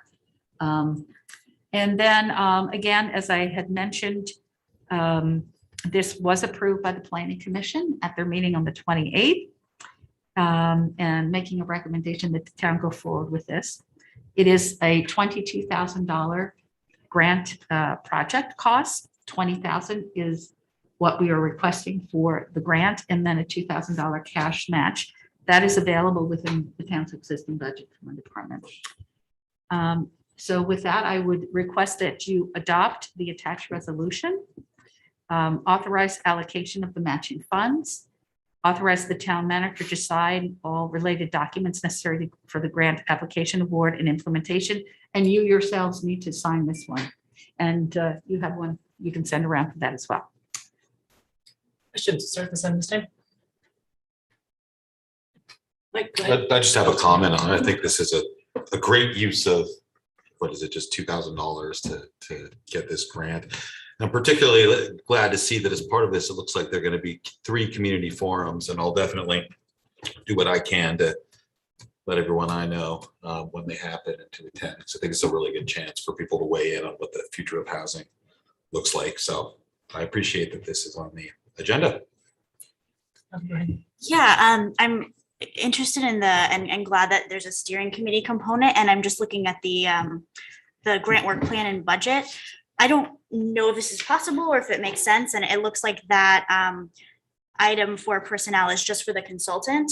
But is there any opportunity to consider paying some members, like if there are public members of the steering committee, just like even if it's a small stipend, just thinking about from an equity perspective, a lot of folks who might have a lot of important, thoughts and opinions about, about affordable housing and what their needs are, might benefit from, being able to be offered some compensation. So I don't know if there's an opportunity to work that in now or later, or maybe it's the grant doesn't allow for it, but just something I'm thinking about. Well, we are not allowed to use any funds for administrative costs on the town, on the part of the town. Okay, so that may come under that requirement. But that's a policy issue, I think, that goes beyond just this particular application that you as a board and Tracy may have to weigh in at a future time for. I don't feel comfortable making that determination. The only 2 advisory groups that, well, they're not advisory, actually, they're quasi judicial boards, which is the Planning Commission and the Zoning Board, get stipends, and that's because they are quasi judicial, and that's a compensation that they get for that, like the school board or the select board. And they are independent bodies, although they are appointed, they're independent bodies and their decisions are independent from the municipal government as the select board. That is, like I said, I think that that's a decision that you as a board and Tracy together may need to discuss further. So. Joe, go ahead. Mr. Chair, I'd like to move this. Can I make one question first? Sure. So again, when we had all these grants come to us last year, I want to make sure that the burden that we're placing on town staff is not going to be overwhelming for this. So is this something, again, that's handled in your department, or there's not too much paperwork that goes along with this that people are going to be? Well, I believe that, and one of the things about the planning grants, it enables us to do our work program that we already are having, right? And that's what, this is a high priority in our work program, and something for 22 and 23, I think under the, as opposed to maybe something that may have come in from an outside entity and looking to see that it may be something we generally would support. But this to me is a department and a town-wide high priority. I think the administrative costs that would go along with that for my department is we need to do it. From the fiscal point of view, I think it's not a large impact. We do get payments along the way in the process, so it's not everything has to be reimbursed 100% at the end of the grant, which is typical for what we do have to do for most of them. So that takes a bit of a fiscal burden off of us. In terms of our reimbursement, we get it at benchmark points really more. And I it's my opinion that I think we can keep that to a minimum, but it does come, there is something that comes along with that. We have been, as I noted in the application or the cover memo, is that we have benefited from this type of program since the 1990s. And, they come in small clumps like this, like $10,000, $15,000, $20,000. But over the course of that time, I think it's like $186,000 it's mounted up. And so it's something that is good for us to do, but I guess you'll have to make the determination as to whether or not it's worth the administrative cost. I was just thinking time, if your staff has the time to do it, that's all. Just Yeah, well, on your it's a staff, high so, priority yeah. for us. So this will actually make it easier because we got somebody else coming in to help us to do it. Perfect. All right, thank you. Thanks, Joe. Sorry, go ahead. No problem, Mr. Chair. I move that we adopt the fiscal year 22 municipal resolution for municipal planning grants. Signed the resolution, authorized the allocation of the matching funds, and authorized the town manager to sign all related documents necessary for the grant application, award, and implementation. I'll second that. Okay, any further discussion, comments? Hearing none, we'll call the question. All in favor, say aye. Aye. Okay, it's unanimous. Thank you. Thank you, Lori, Welcome. and Matt. Thank you. That will bring us to a break. So we'll take a 10-minute break. It's 20 after. We'll return back at 7:30. Thank you.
everyone done breaking? Can we return 2 minutes early? Sorry.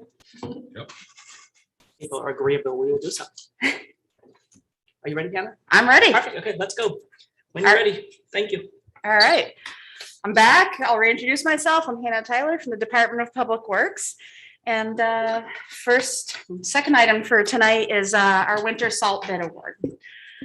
You'll see that there are only 2 companies that provide us bid because there's only 2 companies that serve our region. So we got our pricing from Cargill in the amount of $73.94 per ton, and from American Rock Salt at $75 per ton.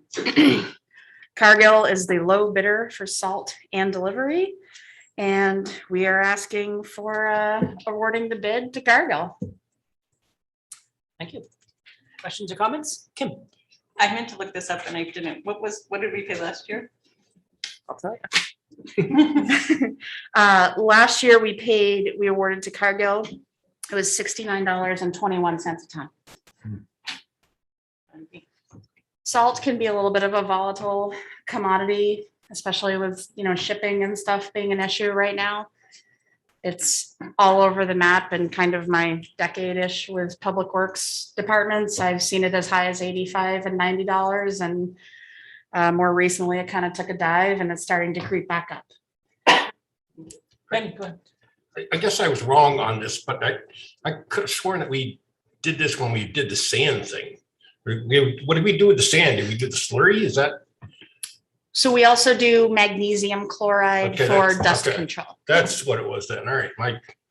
I knew it was something to do with that, but all right. Thank you. Any questions or comments? I'll move this if you want. Thank you. I move that the select board authorize the town manager to enter into a purchasing agreement with Cargill Incorporated for winter de-icing salt. Is there a second? Second. Second from Kim. Any further questions or comments? Hearing none, we'll call the question. All in favor, say aye. Aye. So it's unanimous. Thank you. We have salt. All right, excellent. Thank you, everyone. It's one of the last big ones on the list of things to get before. All right. Okay, Can I share that my will bring us screen to now? the future of Gate Yeah. Street. Go for it.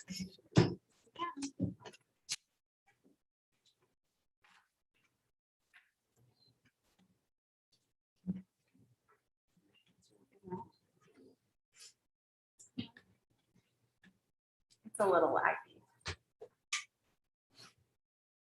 All right, welcome, everybody. For the last, 25 years, the town's been talking about what we're gonna do with Fairview Terrace and Gate Street. And there has been so much community engagement. We felt like it was really important to kind of keep this conversation rolling, keep the community engagement as part of the discussion as to how we move forward. So what we felt would be really important tonight, because we are putting money in next year's budget and have encumbered funds from last year's budget that we could use towards engineering, that in order to keep this project rolling forward in a positive manner, that we review the options that have historically been presented to us, and at this time really have no reason to believe that they aren't viable options. So the report that we're really going to be debating or discussing tonight and reviewing was developed in 2013, quite a while ago. So we felt like this is a good jumping off point to discuss basically the 3 options that we have available to us, and look at the pricing from that time, assuming that it's going to be significantly inflated by now, or maybe not, hopefully. And start thinking about some ways that we want to find a path to come to a resolution for this project. So just kind of a quick background. This really has been deteriorating and changing, experiencing surface condition issues, railing issues, for decades. I've heard it from staff that has, long since retired from the town, and community members, people who grew up in the neighborhood, that the street has been changing for quite some time, particularly the section from Maplewood Terrace up to the Fairview Terrace intersections with Gate Street. From 2013 to about 2016, Knight Consulting was working with the town to prepare This report that's available in the agenda packet this evening, and also some subsequent reports about immediate actions that could be taken, and stuff like that. In 2018, which is a little bit before I started, the town team at that time decided to, because of the deteriorating conditions, close the road and review it over the winter, take a deep breath, figure out what we wanted to do. During that time, there wasn't much forward movement taken in a long-term path.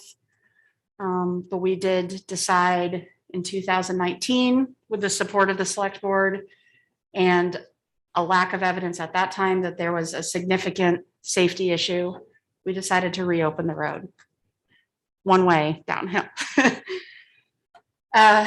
Since that time, the town has been doing some maintenance on it. We have been maintaining the one-way downhill until recently when we re-engaged with a consultant to do measurement of the wall that showed that there was some movement, and a further deteriorating condition inspired us to make a recommendation that for the time being, we close it.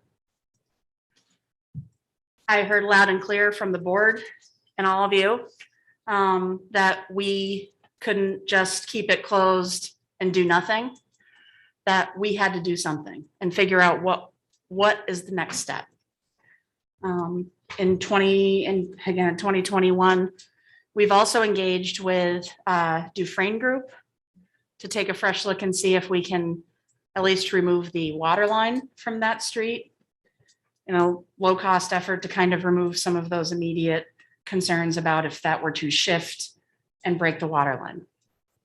At this time, the only work that's been done on that is a baseline survey. So where does that leave us? It leaves us with the alternatives that have been presented within the night report, because that's the work that the town has contracted with. That's the information that I have available to share with you. So again, just a reiteration of why we're here, having a good conversation about what people would like to see and what works for everyone. So, I mean, option number one, we can do a full closure of Gate Street. We can put a barricade at the top, we can put a barricade at the bottom, we can do wall stabilization. We can stabilize the underground utilities, install a pedestrian pathway. We don't know what that would all look like for an end result right now. That work was estimated to be $1,060,000 in 2013. In conversations with engineers and my own experience, that could be up to double at this point in time. So the timeline for construction for something like this, optimistically, no promises, that we could be in a 2023 timeframe for construction if we had all of our funding mechanisms in place. You know, some of the opportunities that this provides us, there is less impact or no impact to the current space that that project or that location takes up. You know, may not need any permanent easements, likely construction easements, which are costly and often contentious. It is the lowest cost option available to us that we're aware of at this time. Shortest timeline, gives us an opportunity to increase some of our green space around town and pedestrian pathways. Really the ultimate barrier, no pun intended on this, is it's closing a road. It's closing a road to an entire neighborhood. And I know that's a big choice for people who do appreciate their connectivity in that area.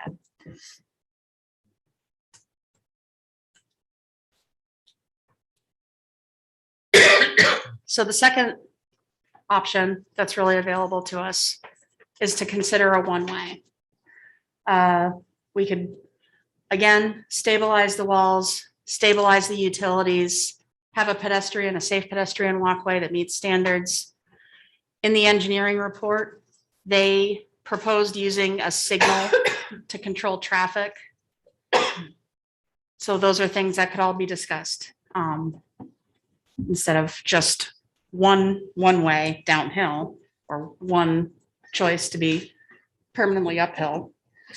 We could work with an engineering team to consider two-way traffic that would be alternating. Again, in the 2013, the construction cost was estimated at $1,787,000. I'm sorry. $1,787,000. Likely, I was estimating that, you know, if there was some complications around traffic signals and a little bit of a bigger construction project, I would assume that it would probably push us out one more year to get that in and implemented, if that was the community's choice. Again, the opportunities here is it provides safe pedestrian access, essentially allows for traffic controls to allow access both ways. Some barriers to this option, it would likely require easements. Again, the higher price and a longer timeline for design and construction.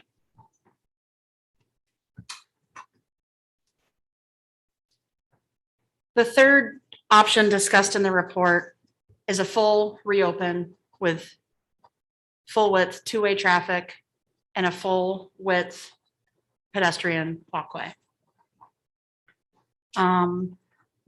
I didn't get into all the details because there was, if I recall correctly, 8 different options that could be reviewed for different types of construction processes.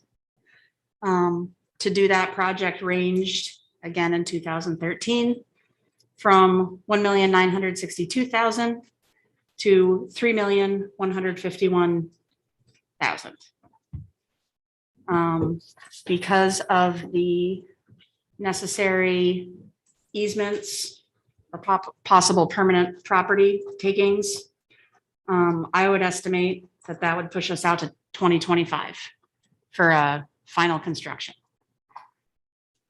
Again, the opportunities here, we're providing safe pedestrian access. We're allowing full traffic flow and connectivity to an entire neighborhood and region of town. Some of the barriers associated with this would require easements. It is the highest price range and longest timeline for design and construction. So ultimately,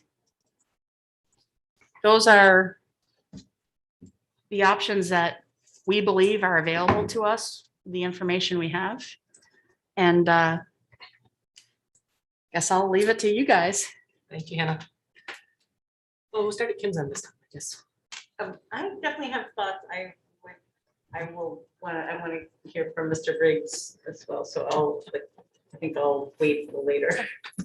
Mike? I just had a couple questions. One was just, are the estimates, the dollar estimates for this, is that inclusive of any property acquisition? Or is that just like, that's actual just construction costs? We would need to consider property acquisition separately.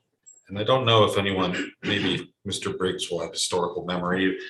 Does anyone know what times of day traffic tends to go in a certain direction on that street?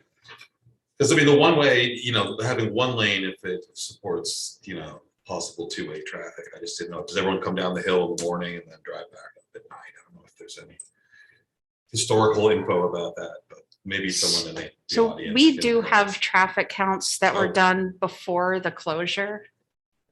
And we have some that have been done after the closure. But I haven't reviewed those for Okay. any patterns. All right.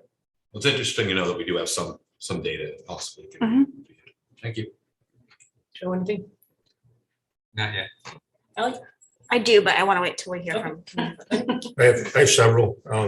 So my first question is, since 2013, when the study was completed, there's been advances in technology for like in-ground penetrating radar and other advancements towards road construction.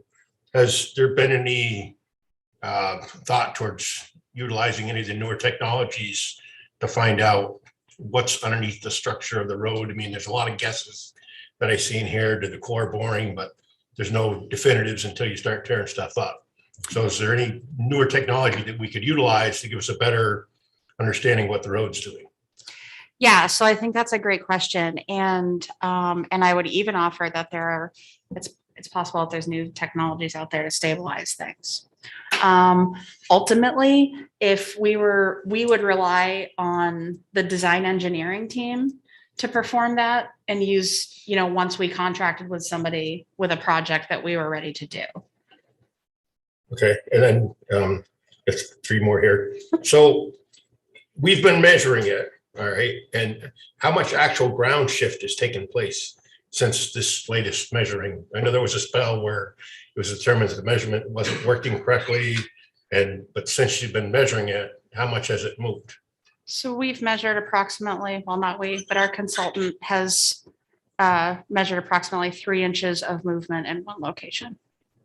Okay, and then you said that there's a study out there to relocate utilities. So there's 2 points to this question. If you were to relocate these utilities, where would the utilities be relocated to? I guess that's the first question.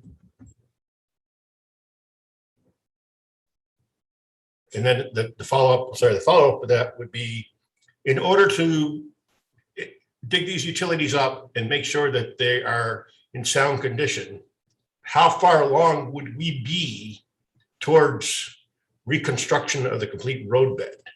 Because I'm not sure how deep the utilities are, or when you talk about relocating utilities, there's quite a bit of earth movement that takes place in order to do that. So, and I'm not sure if there's grants that would be available to help aid in all these things. Like if we're going to go halfway with doing the utilities, and we can get a grant for that, whether we could just, bite the bullet and do the rest of it at that point in time for the road. So I'm not sure if you can answer that question. Absolutely. Okay. So, and I apologize that this is, it's probably a Zoom. Shoot.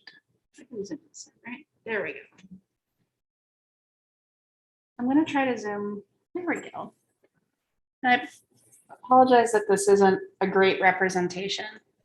So what we're actually proposing to do right now is, because we have a water line that's going down this hill right here, what we're actually proposing to do is only move the water line because it's under pressure. So if there was even a small shift in the ground there, it could crack that water line enough, which serves a significant portion of our downtown. There's a lot of water flow there, and so it would make a bigger mess. So what we're actually proposing to do, and again, I apologize, this isn't the greatest visualization, is to actually move the water line off of Gate Street Hill and evaluate if we can move it onto Fairview Terrace, improving that portion of the system, which is an older system, and then actually run it down.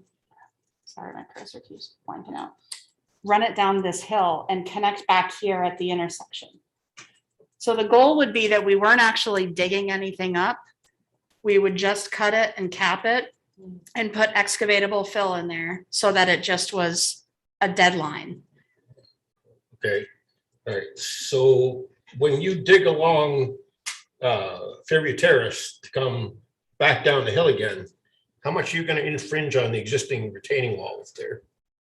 So what we're actually looking at, and I'm really excited about this because I get excited about this stuff, is we're actually looking at doing a directional bore so that we're not even getting any excavators on that hill or anything. And we're looking at really poking out below where those retaining walls come out. So the goal here is to truly avoid any infrastructure, not dig anything up, go right underground with a drill. How big is that line? I don't recall off the top of my head. You have a inline boring head that's that big to bore in the ground? We do not. We would hire a No, but I contractor mean, to do but that. they make something that big to go. When I was in Brattleboro, we did a 36-inch directional bore under Route 91 by exit 3. Okay, and then I guess the other question I guess I had, and Mr. Briggs might be a better person to ask this to, is that do we have any history within the town of Hartford of what has been done for repairs on that section of road? I mean, as far as anywhere going back to what they're saying, it was built up, 3 feet or a foot in areas. Do we have any history that particularly we can verify the guesses on this stuff? We don't always have great records at Public Works, so, I mean, Mr. Briggs, might you have some history that you know of as the construction on that hill? Thank you. All right, thank you. Dennis, I think Yes, Mr. Chair, I am anxious for public comment as well. I did come up with a few questions I thought I'd say or whatnot. I'm curious about the one-way possibility. And what I was wondering about on that option to be considered, when we closed it before and we reopened it, and I know we had a lot of discussion about up or down or one way or whatnot. We ultimately decided one way downhill.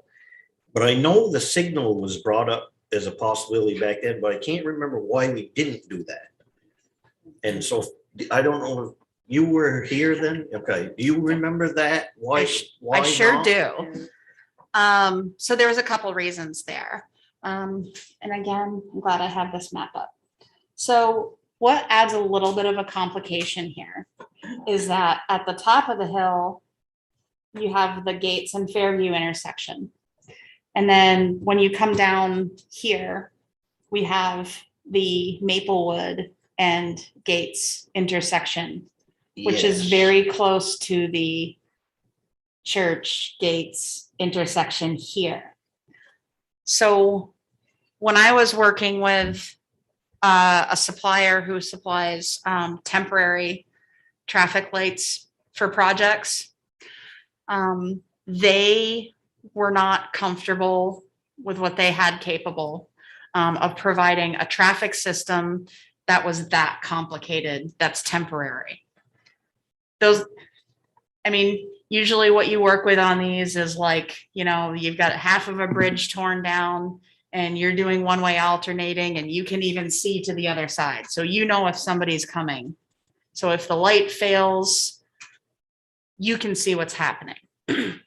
So they, at that time, were uncomfortable and weren't even sure that they could provide, and there's really only like one company in New England that provides these things because it's, expensive. A system that was talking to each other that much and providing that much coordination. The other complicated part was the cost. And to rent a system like that was going to be, they were talking over $10,000 a month. And so out of the kindness and generosity of their heart, knowing that we didn't have a long-term plan in mind and we weren't sure how long those were going to be there, the argument was, you're going to spend a ton of money on something that you're not going to own in the end and is complicated. So that was how part of the discussion. Okay, well, that brings back a lot of memories. Thank you for that. And I guess if we were to take the option of the up or down or the signal, at that point, if we're making that a permanent, I assume permanent decision, we'd put in a regular light and not rent, the temporary thing. It would be a permanent system in place.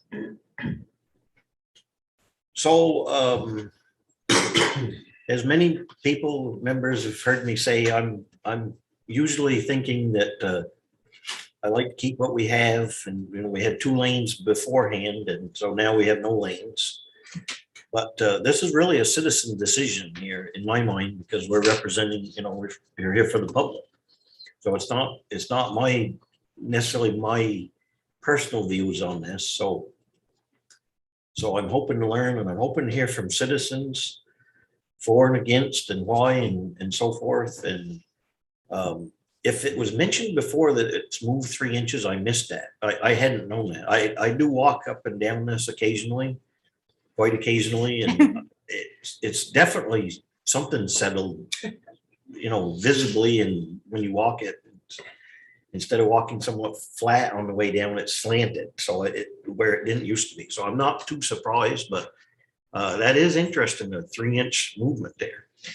And with that, if there's no other things, Mr. Chair, I think we all would like to hear from the public. Yeah. So anyone in the room want to start, or can we have anyone? with There's no hands up? hands up currently. Yeah, come on up, state your name, town residence, please. I'm still Dave Briggs and I'm still from White River. I'd like to share with you my thoughts and comments and a little bit of my knowledge as a fellow citizen. I'm with you on this, and I appreciate the effort that's been put in to delineate the options tonight. Seems clearer than ever as to what they might be. And so in no particular order, I'll just give you my thoughts on this, and I'll try not to take too much time. First of all, the access from the neighborhood or access in behalf of downtown, which enjoys our access to it. Multiple trips a day are not uncommon.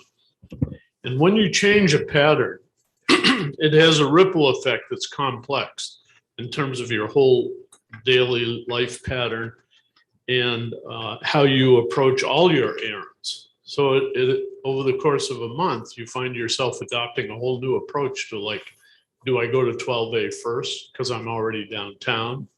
Or do I go afterwards? Do I go to the post office up there?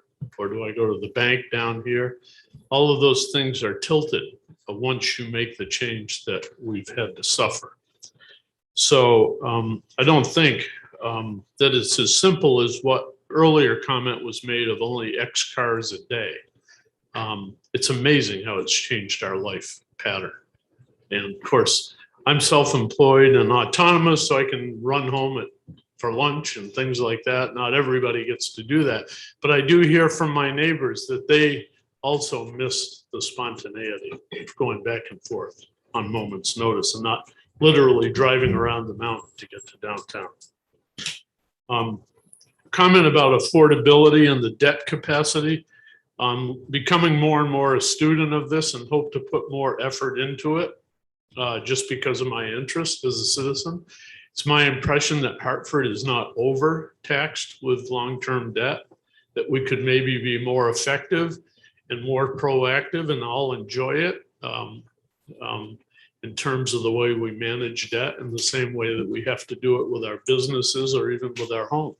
We don't go to the cookie jar to put a new roof on our house. We manage the debt, home equity loans, all of that.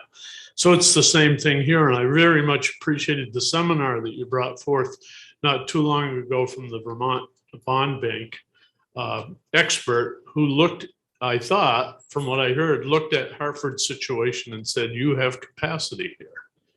And that it's much more effective to pay for some of these daunting challenges over the longer period. Relating the grand list to the overall indebtedness of the town starts to give us the information we need to make a prudent choice with regard to multi-million-dollar expenditures. And I might say candidly, $1 million isn't what it used to be. So if we're facing a $2 million challenge here in round numbers, no matter what option you take, it's my impression that that's not all that daunting. I'd like you to analyze that and make very good informational pieces for the citizens so they can go into it knowing what the impact is. The usual report is, well, if you do this, this is what the $300,000 house tax bill will look like as a result of it. Of course, stretching it over as long a period as we can is only fair, especially in a world of low interest rates, such as we've never seen. Anecdotally, I was told as a young hustling real estate developer in the 70s, if you ever think you're going to see fixed rate mortgages below 10%, again, forget it. It'll never happen. This was during what I call the Jimmy Carter interest rate fiasco, where they got to 18%. And we've lived for quite a while with much lower interest rates. So that's my comment on the finance and the economics of it. Be courageous, but be good managers of the debt. And I will volunteer to work on those kinds of analysis if you would like. The next thing has to do with soils. I have a little bit of background in this area, and I've had the additional impact and benefit of the last 2 years conferring with my colleagues at Norwich University, the PhD chair of the department who brought his senior thesis to bear on this. You have a copy of that report. The native soils on this hillside are not prone to catastrophic failure. This is not a California landslide kind of potential. They're not, to put it scientifically, they're not plastic soils like heavy clay or even heavy silt. They're granular material that's fundamentally stable, and that entire rim all the way behind the village and around behind the old American Legion and so on and so forth are remarkably stable slopes in their native condition. I think that what has happened on Gate Street Hill has been an ancient subgrade that was put in there in a very unsophisticated way 100+ years ago, was subject to deferred maintenance, that the pavement that we had over it was allowed to deteriorate, and it created frost action, and it's pushing some of those boulders and things that were used in this sort of chaotic fill to create a subdivision in the 1890s to push those stones out of place. And that could be rehabilitated in the context of this project. And I would encourage you to look in that context at the feasibility of the water and sewer lines being restored. Now, I like the innovation of coming down over the steep hill from Fairview Terrace if you have to do it, but it seems like to get that subgrade right to begin with, you could kill 2 birds with 1 stone. To answer the question about the diameter of the pipe, I'm guessing it's 12-inch water main in a town this size. It's generally ruled by your demand for fire flow. The domestic needs are nothing. Fire flow is quantum leap ahead of that. And you have to be careful of that, or you don't have the right service to all those buildings downtown. I'd be sympathetic to that. I'd like to comment a little bit about my neighbors on Fairview Terrace. I've given you some ancient photos of the way Fairview Terrace looked in the early 1900s. Much more graceful street with a sidewalk all the way along, all the way to where it hits what I call Hillcrest Hill. And as a town, we ignored that street and let those sidewalks deteriorate to nothing. All of those American 4-square houses that sit up on the knob all along Fairview Terrace were built intentionally to go out the front door, down 5 or 6 steps, down a sidewalk, and down 5 or 6 steps to hit a sidewalk on the street. Today, that sidewalk's been totally ignored and it's totally gone. So you're delivering your own taxpayers onto the traveled way. It's not well drained, it's full of puddles. I'm not complaining here, I'm just the messenger, okay? The person who's made the observation. And so people that come out of those houses are delivered onto the traveled way, whether they're a child or an older person, or into a puddle. And in the meantime, that makes the street 5 or 6 feet wider. It's just natural human behavior. The wider the street, the faster the cars go.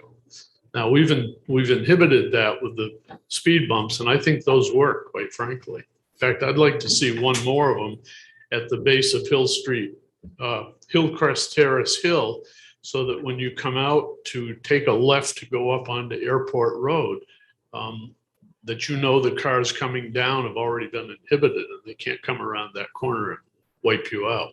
And a number of my neighbors on Hillcrest Terrace have said that and will back me up on that. But I think the people on Fairview Terrace are owed a restoration of that sidewalk so that we all get the benefit of a more narrow street, a much more pleasant neighborhood for them. So this is not like a political trade-off that I get my two-way street and they get lower traffic. I think it's just good for all of us. So, to summarize, I've talked about the complexity of access roads, eliminating or limiting what really is an arterial street is not a good policy, in my opinion. Also, in my opinion, the town of Hartford can afford this. The soils are not the catastrophic threat that some people feared they were. And you just can't beat avoiding deferred maintenance in general. And with a salute to the good people on Fairview Terrace, I'd like to see their street included in this project. So if we're going to have to wait a year or two to educate the population, do the bond plan, issue planning and all that goes into it, I think that both streets should get treated properly, up to town standards, whatever they are. So be happy to answer any questions you have. And bear in mind, this is my best efforts. It's only my opinion. A little bit of hands-on experience. And I drove a few water mains under some busy streets in my time as well. So what Hannah's telling you is totally sensible and feasible. Support her view on that. So. Can you tell us, do you have a preference as to which option you would like to see? It's a long time I resident. guess I feel like Dennis does. I'd like to see the two-way option, Yeah. but having lived with no option, a signaled thing where we get the benefit of a two-way access, as long as it wasn't too crazy in terms of flashing lights 24/7. I know you've done a lot of research on this. So do you have any indication how residents in that neighborhood would feel if some of their land had to be taken away to make the road two ways? You know, this is the first I heard of it tonight, so I don't know. Yeah. I don't know. I mean, it sounds complex because the only way you'd be taking more land would be changing that existing retaining wall to make a wider swath through there. Personally, I believe that we have enough total width there, but that's somewhat debatable. I've always thought that a narrow street, particularly with Vermont's narrow country roads, we all kind of know how to slow down and work that system. So it never struck me as an imminent hazard. Thank you. Other questions, comments? Well, I have questions and comments, but not necessarily for David. If anyone else has questions for David. No, not for Dave. But Anyone have questions or I comments want for to Dave? follow up on this stuff. Thank you. Okay. We might ask you to come back At your and service. give us some more historical Yeah, perspective. Thank you for what you do. Thank you. Kim, go ahead. Thanks, David. That's really helpful. And Hannah, of course, I guess I have a couple questions. And one thing that I was having sort of flashbacks about is the story of parking garage. And when we, I've said this many times, like we looked at it at one point and it was going to be $3 million. And then 5 years later, it was $10 million. And it was just like, not gonna happen. And so what strikes me about this, I know that, what we have available to us are 2013 numbers. We know they're going to be much higher. This is how it works. But it's occurring to me about the ease of travel means more cars in the downtown, and which contributes to our parking congestion. And so, in all honesty, I don't think that had really occurred to me as a byproduct of more frequent up and down from the hill. And so, anyway, I'm just kind of addressing that. I don't have any solutions or change of opinion necessarily because of it, but it is, I think, something to be considered, that it's not going to make the downtown parking any less congested. And I suspect Mr. Briggs is correct in that I also agree if this is to be funded, that it would be through a bond, which would need to be voted on by the voters of the town. And I think I've already asked the fact that like there is no possible way to be able to get a question like this on the 2022 ballot for March. So the soonest that we could even ask the voters, I'm presuming, would be the 2020, or maybe could it go on a special, on a primary election ballot or a general election ballot, or does it have to be a town meeting ballot? Do we know? With regard to a primary versus a town meeting, I'd have to check in with somebody a little bit more knowledgeable. My gut says probably not, and probably do need to do it with a March ballot.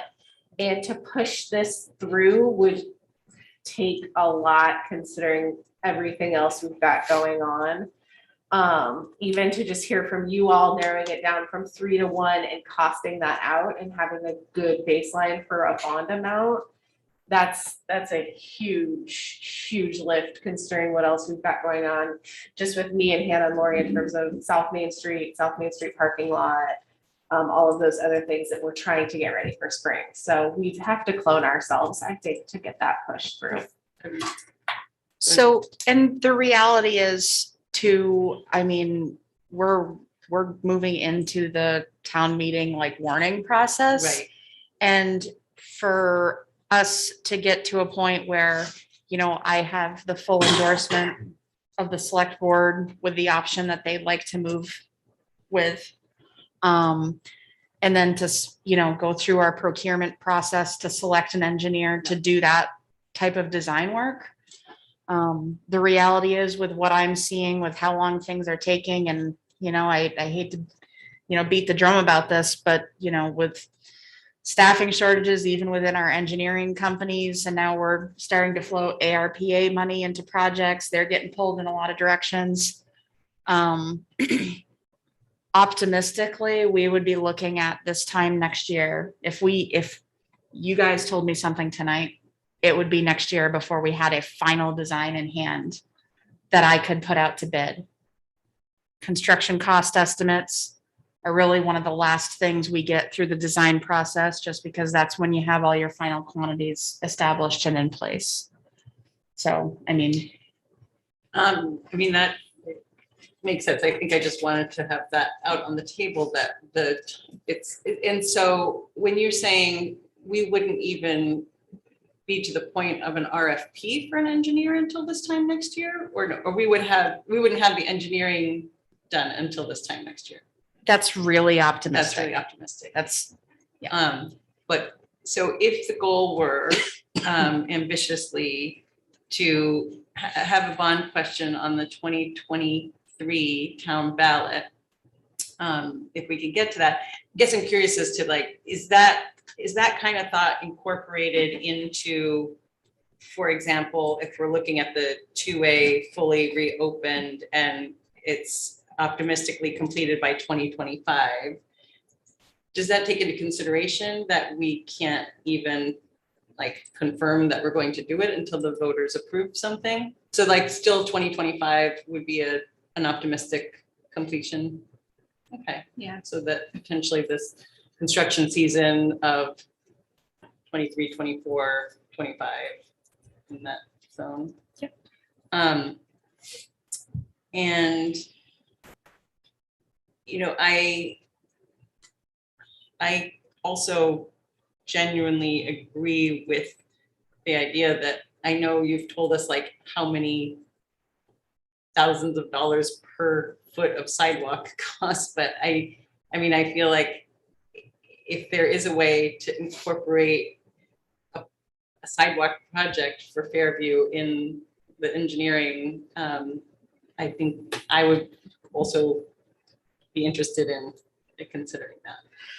So I think what would be, pardon me, I think what would be really helpful is that once we kind of get to this place, that we're all in agreement of how we want this portion of the project to move forward, that we take a look at the other things that connect to this. Because absolutely, I do agree that, you know, that street needs to be revitalized a little bit. You know, I do hear from the community so often it needs some traffic controls. It needs better drainage.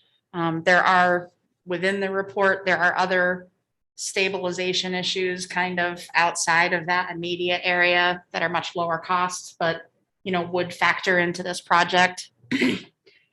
So I think, if we can get to a point that we can, narrow down one of these options, pardon me, and then really, again, work with everybody here, everybody out there to decide how much of a scope we really want to include in this project. And the idea of, I get, I think we would need to bond this anyway, but that also requires it to be on the ballot and not just us deciding, because I do think that even though there is a large usership of this roadway, it's something that all the voters of the town should decide if it is where we want to spend the town's money. And I think I know the answer to this from working with the pool decisions. We can't give options to the voters, can we? Like, we can't say, hey, do you want to spend this much, this much, and this much? I don't think there's ranked choice bond voting Right. happening in Well, Vermont. I thought it was either or. I think it has Do to you be a approve? yes, no. Right. So we have to put forth, do you want this or nothing? And that's what they choose. And maybe one piece of it, and again, yeah, anyway, maybe I'll leave it at there for now, but I think personally, I'm inclined to say, let's do this right. Let's do this well. Let's restore it to a part of the vitality of the downtown in these wonderful neighborhoods that people invest in our community and come to live and work here. But there is also a little part of me that in the consideration of the parking challenges, that maybe if we did restore it to just one way downhill, that it then reduces the traffic flow to some extent, which is part of our town plan in terms of increased pedestrian and, lack of, reducing carbon emissions and need for vehicles in town. So anyway, I'm curious to hear what other board members have to say. Before hearing other questions, I would say that I'm inclined to support the full reopening option. I mean, I think that, it was a working two-way street for most of its history. I think the bond is the right way to go so that the question of the cost can be put out there for all the voters. I also think it's a good time. There's likely going to be money coming our way, depending on, if our infrastructure bill passes. So I think this is a good time. And we've just put this off for like so long, I think it's time to just do it, and bond it and pay for it. I mean, one concern I have is that, these are 2013 dollars, and without, if I'm like, oh, nowadays it'll be 4 million, 5 billion, that's one thing. I mean, but we don't know if, exactly how high it can go is sort of the reservation I have. But I do agree with Kim. I think, we should, if we're going to do this, I would support a fully reopen option. And I would also support, like Kim said, looking at the scope, including the sidewalk, things like that. I mean, it's probably a good time to make whatever necessary improvements, we can there if we're going to undertake a project that's this large. So that's my thoughts on that. I would be inclined to do the same thing. The only pause that I have is as the inflation right now. The project would be 2 million for two-way, that is 2,310,281. That's with inflation, up to 3,710,344. That's right now. And this project probably would not be implemented for another year and a half, two, minimum. Bonded. It does give me pause because we're also going to have to look at parking downtown and how to solve that problem. So it is a conundrum because I realize the history and the neighborhood that goes into that So at the very least, the select board is going to have to decide what direction we want to go. Do we want to close it? Do we want to go one way, or do we want to go full boat into two and then give it to the voters to see what direction they want to go, yes or no? But I think more than anything, we have to give the voters the full width and breadth of the information. And that's the key, so they can make an informed decision. I mean, I think many, at least in the time that I've been in Hartford, there are a couple of things that we have done and put on the ballot that full information, I wouldn't necessarily say was not accessible, but was hard to find. So I want to make sure that we have ample debate and ample information before we give this to the voters and say, okay, where do you want us to go? Thank you, Mr. Chair. Yeah, Hannah, by chance, do you know with the full reopening option, how many properties would need to be acquired in that process? Or we wouldn't know till we had an engineering study and went through the, Correct. okay. Gotcha. And then I guess my other question is, and maybe the answer is no, but if for instance, we went with the one lane with signaled traffic option, would there be a sustainable way to look at in the future fully reopening into two-way? Or it's kind of like, you know, the engineering plan is for, again, a very specific thing, and so it's not cost effective to think about it in chunks. It would have to be sort of like we make the choice of one option and that's the option we stick with for the long haul. Yes, because the roadway would be built to a width to accommodate only one vehicle wide versus two full vehicle wides. Two fuel. I'll stop. Okay, thank you. So one thing that comes to my mind that I've been hearing all along is that Mr. Briggs spoke about it, the width of the road, and Hannah spoke about the width of the road, and we talked about sidewalks down through there.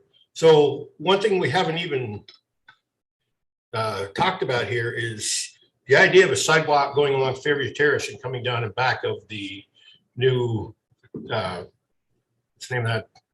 The village, going back to the village, and whether that could be an option for sidewalks to avoid the cost of purchasing more property, because there's never been a sidewalk there before. And I'm not saying that there can't be a sidewalk there, but there's a great many places in this town that people walk or commute on bicycle or with a powered motor scooter that there's not a sidewalk. And for the life of me, I can't remember anybody ever getting injured riding a mobility device or walking or being struck by a vehicle in the town of Hartford. I mean, if there is, somebody refresh my memory. So I question whether we have to make that road wide enough to put a true sidewalk down through there, or whether we couldn't just have the width that we have, as Mr. Briggs has stated, and people are gonna, you know, they slow down. I mean, that's common sense tells us to slow down on that. So I really think that before we go and talk about putting a sidewalk up that hill, we really should talk about what it would take us to get pedestrian access to downtown and back of the village. And I know that by walking down there, it's a hill and there's a couple of steps down in there now, and you'd have to improve that. But I'm not sure what sort of access it would need to be, but I really think that that should be part of the study, relocating pedestrian traffic that way versus strictly having them go down Gate Street. I don't see why we can't look at that and save ourselves that aspect of putting all that extra effort into obtaining more real estate. So the topic of the pedestrian pathway that goes down behind the village, I think that's been pretty hotly debated. At this time, I do know that that is not on town-owned property. So to acquire and put a pathway through there would require some sort of negotiation with those property owners through there. What was that? I don't follow you. How it would always used to be a road, didn't it, at one point in time? I mean, I know it's private property. it's private property. It's me. Thank you. Yes. Thank you, Mr. Chair. So, hearing a lot of good information here. When we talked about this way back, probably 2013, I think the figure that was $4 million seems to me like what this potentially would cost even back then. Okay, so I didn't think I imagined that. So I don't know what it would be in today's dollars, but if to do the full thing, I think back then it was like 4 million guesstimate. 3.15. I'm sorry? 3.15. Okay, So Dennis, just to clarify, in tonight's presentation, and it wasn't certainly meant to mislead anybody, I didn't include the discussion about the other stabilization projects along the lower walls, like in this area, as part of this down by the Catholic Church. Simply for the reason of not complicating this discussion, that those repairs were recommended no matter what option was picked up here. So, these are really simply for discussing the stabilization of the Gate Street Hill is where those numbers came from. yeah, good, thank you. The other thing is, we're hearing about a sidewalk on Fairview, and I think that would look great and be great in a lot of ways, but I do know as I walk down through there that there's a lot of cars that park along there now that are in some of the houses, along some of the houses there. So if a sidewalk was put on there, I'm not sure how the neighbors there would think about that, because they would probably, because that's going to narrow the road to where they enjoy parking now. So that would have an impact. Might be a good impact, might not, but that'd be something that would change things for them up there. And so we've talked about the water line some, and I don't know which the best way. You're way more of an expert on this than I am, but it would just seem to me that if we're going to do the full route, if we're going that way, even the one way, why we would, I know you said you would cap the top end and the bottom end and piece it in, it's my words, but if we're going to dig that up anyways, I would think that if at all possible, I don't know. I mean, we heard that pipe, I think I've mentioned before, I think we heard it was possibly 100 years old. So who knows how long that's going to last. But I guess the lump sum of that is, I just hope that we could dig once rather than more times. And that's my thoughts currently. Thank you. Thank you. So in light of everything that everyone else has said, I think it'll be nice to hear from what the residents in those neighborhoods would like in terms of, and also finding out from probably from you, I guess, as to what the standards are for the width of a sidewalk and in those ADA compliance things that we have to think about as we do this, and how that would potentially, if we had a two-way road, how and where and whose property that might impact if they had to take some, because that could potentially change people's feelings about having a two-way or one-way road. So I want to sort of, with the full disclosure of what's being presented, we wouldn't want the neighborhood to think they're getting a two-way road and not have them understand that they're all losing their front yards. So I want people to know exactly what that is.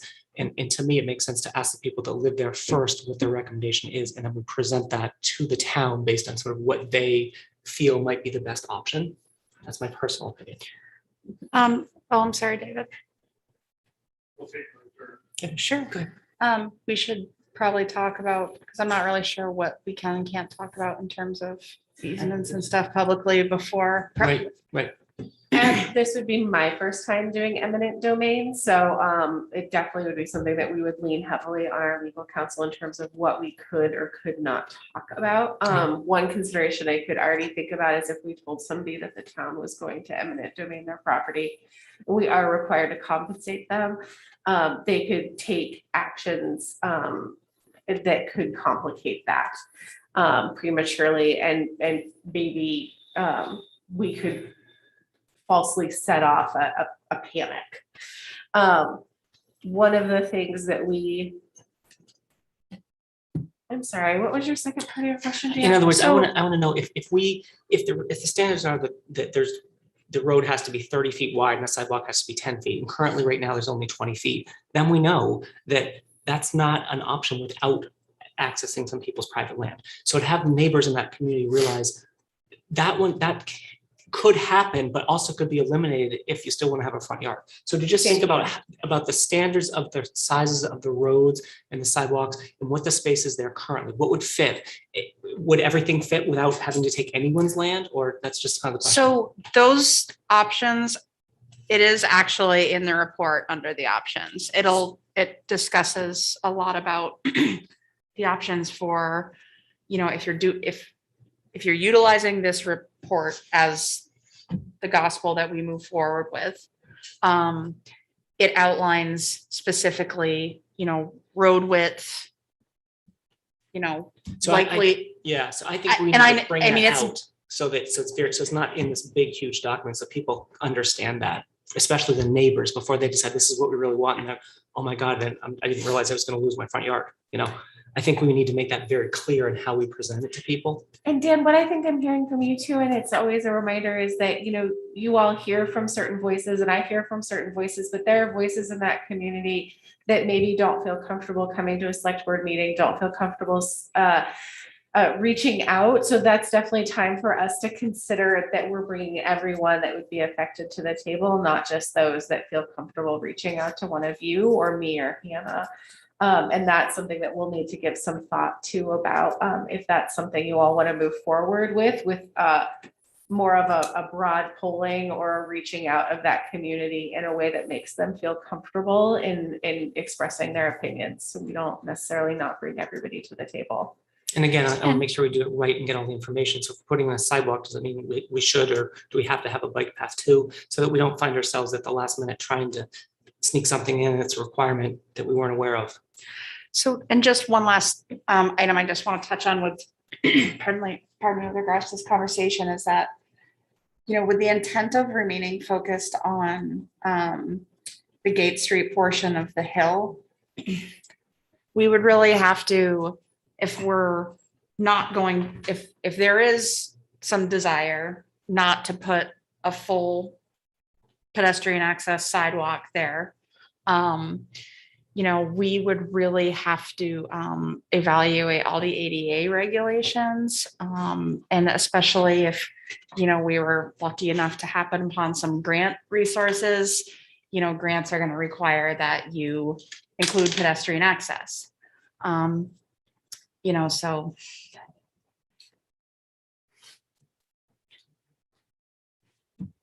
This is definitely in the for whatever it's worth category, but my background as a municipal engineer, I have a lot of sympathy for what Hannah has to go through. When I hear you talking about all the design parameters and options and issues, and in the world of delegating, I think it would be good, and I'm speaking from the citizen taxpayer perspective here, for you all to consider an engineering company on retainer. That was the way I functioned in the upper Midwest for several years with cities that were about the size of Hartford, with about the same level of complexities, so that at all of these issues come up, Hannah has a place to put them with fellow professionals. And, we all have fun tinkering with these ideas late at night.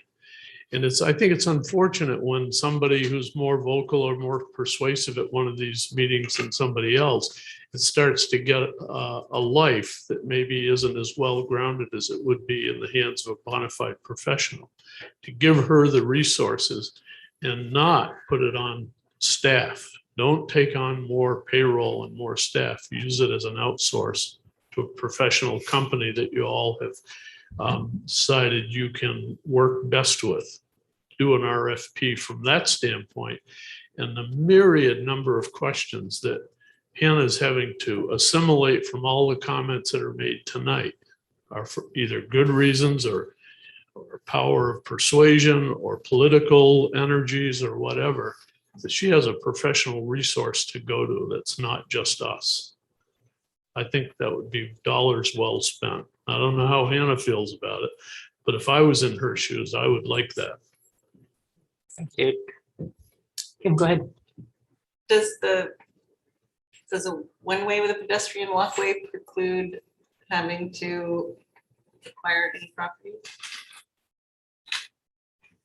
So I guess what I'd like to clarify is within the report, there is one specific option for the two-way that discusses acquiring one particular property permanently.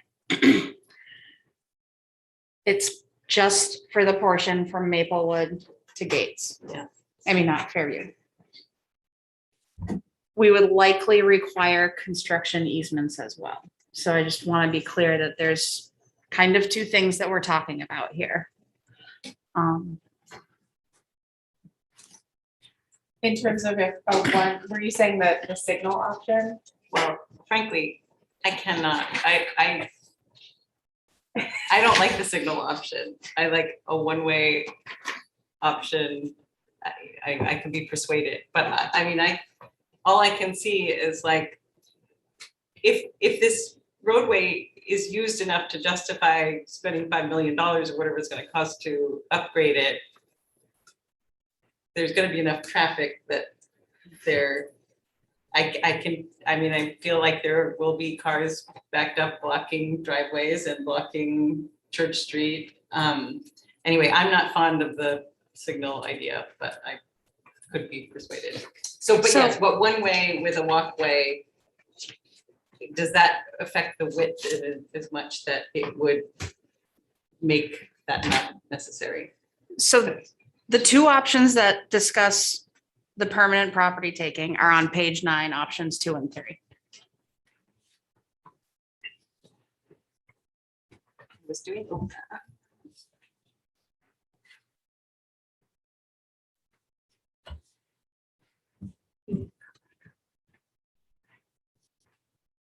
Don't have page numbers on that. I just did a search for. And again, we want to remain cognizant that we're heading down some Yeah. funky Yep. No, I'm fine. territory with I'll easements skip and that. property Yep, stuff, just, you know. Yep. Well, I guess I'm also curious, like, how would you propose that we do that kind of outreach to the neighborhood? Like go and. I don't know. I'm just saying, I want to make sure that I think it needs to start from what the neighborhood wants if they live there, and then, you know, come to Hannah and us to say what the options might be. So you're saying you want a two-way road, but that means that we have to have a 6-foot sidewalk, and that means that we only have, 25 feet there. So we're gonna have to get another 5 feet on one side or the other, whatever it is, and make sure that everyone understands that. And people might go, well, I don't want that. So let's go back to the traffic lights with just one way. I just want everyone to make sure they understand what the implication is, all the details of each option, I mean, I did some personal outreach to spread the word that this meeting was happening tonight. And there are definitely a couple people on Zoom. There's some people in the room, but I think the having this discussion is where we should be hearing those voices. Exactly, right, I would hope so. And or emails saying, I could not attend the meeting, this is what I would like, but I don't think we need to go door to door and put surveys on people's doors or, okay. I mean, I like you sort of presenting it with the idea that, these are some of the sacrifices besides the cost that may be a consequence of doing. You're gonna lose the tree in your front yard, or you're gonna lose all your parking. And I don't know whatever that it that's is, ever been made Yeah, clear. exactly. Thank you. Dennis, go ahead. Oh, sorry, Hannah. So go ahead, Dennis. You've been having your hand up for a while. It's comfortable. Please, I'd love to hear what you have to say. So I just want to be really clear. And I know nobody likes to sit down and read like an 80-page report, and that it's really hard to visualize drawings. I've been doing it for longer than I would care to admit, but I still have a hard time with it. Sometimes I really have to think about it. All of the information that you're asking about is in this report. They have sketches, they have sidewalk widths. Everything is here. So I mean, and I know everybody's really busy, but if they really have the questions about exact widths and properties that are impacted, it's all right here. We can make sure there's a crystal clear link to it on the website. It would be, and I'm happy to, it'd be a really long night to go through the details of 12 options. Yeah, no, and no, no. details. I mean, I like the fact that you presented 3, but I just want to make sure that exactly that the people know what they're getting, you know, what they're asking Mhm. for and what the implications are. That's all. Yep. So I agree with you. Thanks, Dennis. Thank you again. So I hate the word eminent domain, the words eminent domain. And there was a citizen that could be affected by this at previous meetings, many years ago. And I don't think that was really something we were threatening or anything like that. The main thing is it's a rent, there's apartments. So he wanted to know if we were interested in purchasing that. And so basically, so he could give his tenants warning, but I didn't hear the words that we were just going to take it through eminent domain. Maybe that's a thing, but I would hope that would be a very last resort. Yeah. And- Oh, sorry. I'm sorry. Ultimately, we would always start off with the intent that we're working with people. It's, Thank you. you know, So, and then back to the sidewalks on Fairview Terrace. I didn't picture that we would be taking anybody's front yards or anything from that. What I imagine is as you drive up Fairview, once you get to the top, most of the houses along there are kind of up on a bank and there's a staircase that comes down to the road. And that's where I can imagine that the previous sidewalk that Mr. Briggs has talked about probably began. So I would think we would start there. I don't think the expert over here would correct me, but I don't think that we'd be taking people's front yards by doing this. I can't vision that one. So I just wanted to put that at ease. I don't think we're talking about the possibility of taking people's front yards, just building to their staircase at the road. And then the last thing now I wanted to say is about the pedestrian path. I do hope if we go with the 2-lane, fix everything, do it right, that would end up with some kind of walkway, sidewalk thing down through the 2-lane road off to the side, similar to what's there now in the 2 lanes or what before we closed it. The thought about having the path that runs in back of the village, which I walk that fairly often do. I grew up thinking that was a town road, an old town road, and several town managers ago, we riddled that out. They researched that pretty heavy, and that it's not town land. With my current thoughts. And if we were to think about putting the pedestrian path down through there, I don't think that that's something that we could even do, because if you walk down there, when you get most of the way past, if you're walking down through it and you get almost to the end of the village, there's a 90-degree turn, and there's no way a ADA type vehicle could make it down through there. A bike would have, I don't think you'd ride a bike unless you're a daredevil, Knievel type. So that's probably not something that would even work in the best of circumstances. Even if we were to make an agreement, I don't see how that could possibly work. So I just wanted to put that out. Thank you. So just one final question I guess I had is, and maybe I didn't see it because I didn't look hard enough, but all of the sidewalk options for going down through Gate Street, they're all on the retaining wall side, or any of them on the other side? they are all on the retaining walls, on the retaining walls. Retaining I walls. guess. Okay, so with that question answered, then is there any option of pushing the retaining wall back to gain some real estate, or is that for a sidewalk, or is that not possible?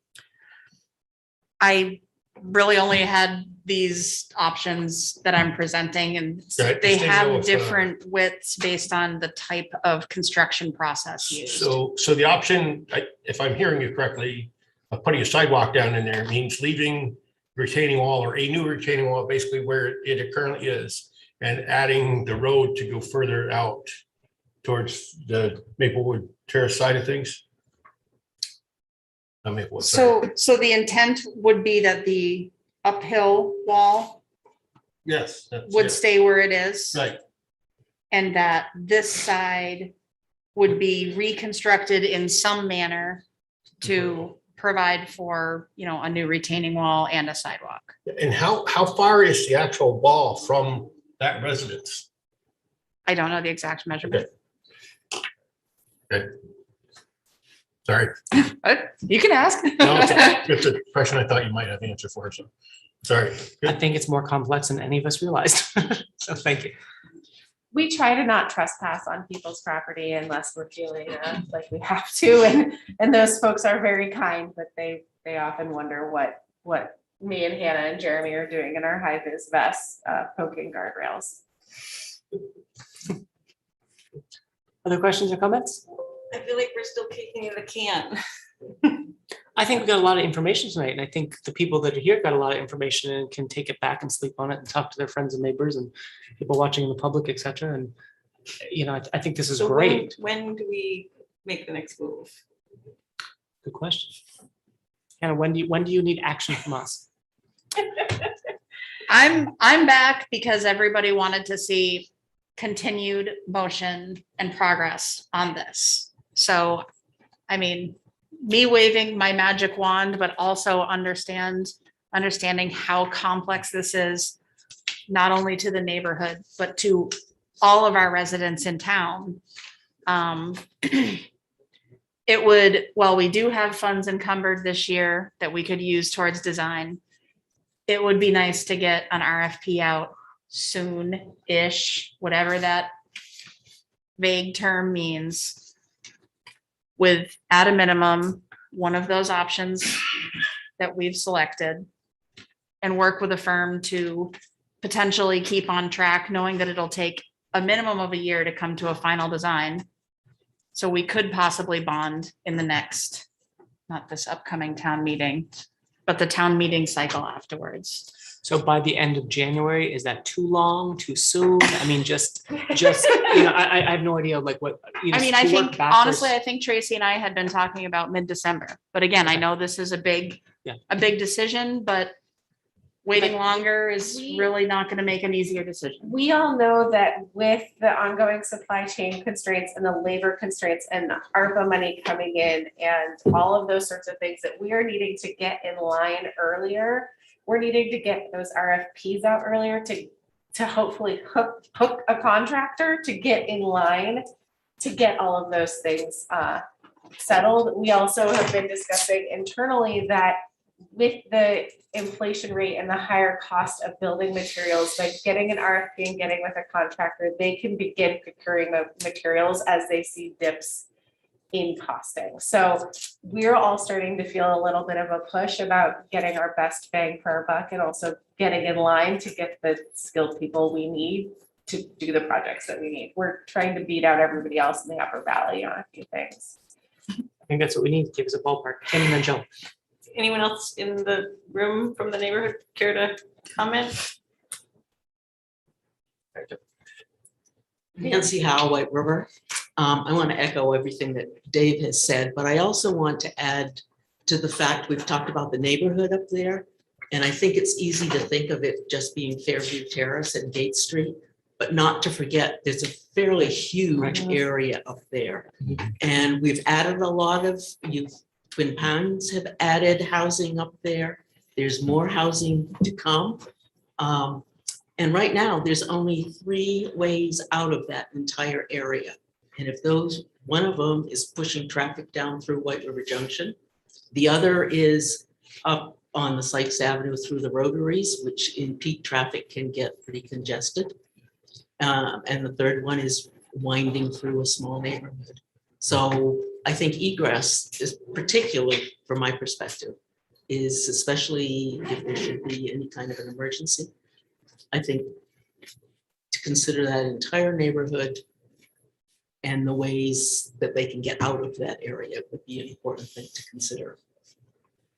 And I would also like to add to, I thought Dave's idea is you talked about the widths of sidewalks and doing all of this kind of stuff. You know, another engineer on retainer sounds to me like something to really think seriously about in terms of saving staff time. It may be a good monetary investment to do that. Can I just ask Nancy, what is your preference for the outcome? I don't want to make any assumptions. My preference, obviously, I think would be the two-way, it's everything, but if it had to be one way, I definitely prefer it to be out going downhill. As opposed to the signals? Or I agree with you on the signals. I think that could turn into a nightmare. Thanks, Nancy. My name is Crystal Pearson Moses. I live up on Hillcrest. So I'm actually, thank you. I feel like we've kind of moved a little bit faster since our initial meeting and we have a lot of information. If I had to, I think right now it's kind of back on us in the neighborhood to kind of talk amongst each other and actually come back to you and say, here's what we would like. This is our wish list. And I would like a date. When do you want that neighborhood to come back to you and say, this is our wish list? Can you make it happen? Because it's on me now. Yeah, it really is. And I'll tell you tonight, if I had to live down there, I do not want a blinking light. I do not want a traffic light, but that is me because that's my home. I don't want to look out my bedroom and see that. And would I love a two-way? Yes. Do I want a sidewalk? I'm a mom. Yes, I do. But if I had to choose between taking somebody's apartment building, which we all need housing, to have a sidewalk, I'll take a one-way. But I want to read the report. It is my turn to read that report in that neighborhood and come back to you. So what is the date? We're gonna make sure we get the report up on the front page for you. We know the website is not how anything else. the website is nostalgic, but we'll get what we can. I'm gonna email him right now. Okay. So again, ultimately, I'm leaving it up to the board what they're comfortable with and what they would like to see for next steps. So what I'm kind of hearing, and correct me if I'm wrong, is you need something by mid-December. In the perfect world, that would be the best case scenario. So if we heard from the neighborhoods in the community by the end of November, which is almost a month, that would give us, you some time to think and walk and look and figure out the lights and the sidewalks and whatever all those factors are. And then came back to us in some way, shape or form, with a spokesperson, hopefully, that could talk about, or a couple of spokespeople that could talk about what the different parts of the neighborhoods would like. And then we could sort of hash that out for a couple of weeks and then get the data back over to the town manager and Hannah to sort of push that out, see what happens. Does that sound like a reasonable time frame to everybody? Mid-December? Is December 14th our backup extra budget meeting? Yeah, but you guys are cruising along pretty well, so we might, knock on wood, not need that. Well, it's a regular scheduled meeting, Okay, I think that is our backup.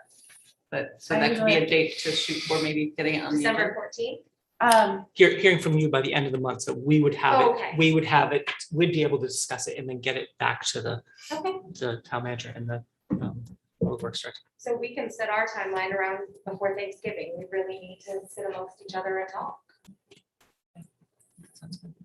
Thank you. Thank you. Joe, did you have something you want to add? Sorry. No, I just want to clarify when Kim said that she didn't want to kick the can down the road, which I agree with. You meant making a decision on what option. Is that accurate? Yeah, Okay. I mean, I really like this trajectory right now that just got. Yep. Yeah, and I agree with that. I think it's important to have deadlines and timelines. One of the reasons that this thing has not had any kind of progress is we haven't put deadlines on what we are going to do. So to have that, I think is crucial, and it makes us act. And I think more and more we're going to have to put deadlines on ourselves to make decisions on whatever it is. So I agree with that wholeheartedly, Kim. Thank you. And I want to thank all the people that are here in the audience that came and spoke. No matter where you feel on the issue, people were very respectful, came up, people listened to each other. It was a very nice conversation about, we've got this issue in town that we're trying to solve. Everyone listened to each other. And this is exactly the way we want meetings to run. This is exactly how we want things to happen. We want to hear from citizens. We want them to be respectful.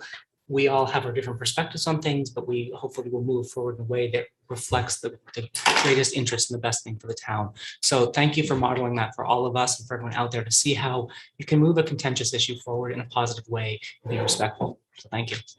Dan? Yeah. Well, thanks.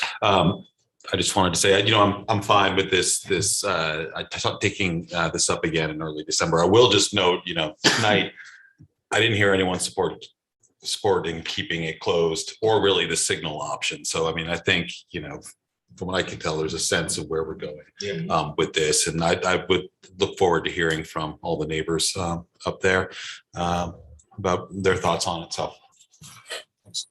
Anyone else? And if, can I just add, I hope there is outreach also to the Twin Pines and the, I can't remember the name, is it Templeton up there? Wentworth, but also is Templeton up there? Yeah, the neighborhood beyond just the single family houses would be great. And I'm not trying to put that on you, I'm just saying like the more input we can get, the better. And if I can help in that outreach in any way, I'd be more than happy to. Thank you. All right. That brings us next to the consent agenda. I have a little addition to the consent agenda. Take one and pass it down, please. The highlighted item was an emergency check. We had some staffing shortages and we missed this check to her. So what you're seeing there is just a reprint of page 2, but we wanted to get that out to them. It's a big check. You're gonna see it's over 500,000. We do have the ability to do this. We just have to bring it forth when we bring forth the consent agenda. But happy to answer any questions about getting our folks their money. And this is reimbursed through the 100% through the state of Vermont. It's 100% reimbursable. Of course, the state of Vermont is having their own labor shortages, so things are taking a little bit longer. My turn. Or does anyone else Yeah. care? Anyone questions on that or anything else? Okay. So we'll entertain a motion. Mr. Chair, I move that select board approve payroll ending October 30, 2021, and the meeting minutes of October 19 and October 26, 2021, and the AP manifests of October 29th, 2021, and November 2nd, 2021 as amended. And our meeting dates are all approved. Is there a second? I'll second that. Joe, questions or comments? Hearing none, we'll call the question. All in favor, say aye. Aye. Any opposed? It's unanimous. Thank you. And now I'll entertain a motion to adjourn. So moved. Dennis, Second. Dennis, and then Kim. All in favor? Aye. Aye. Okay, unanimous. Thank you, folks.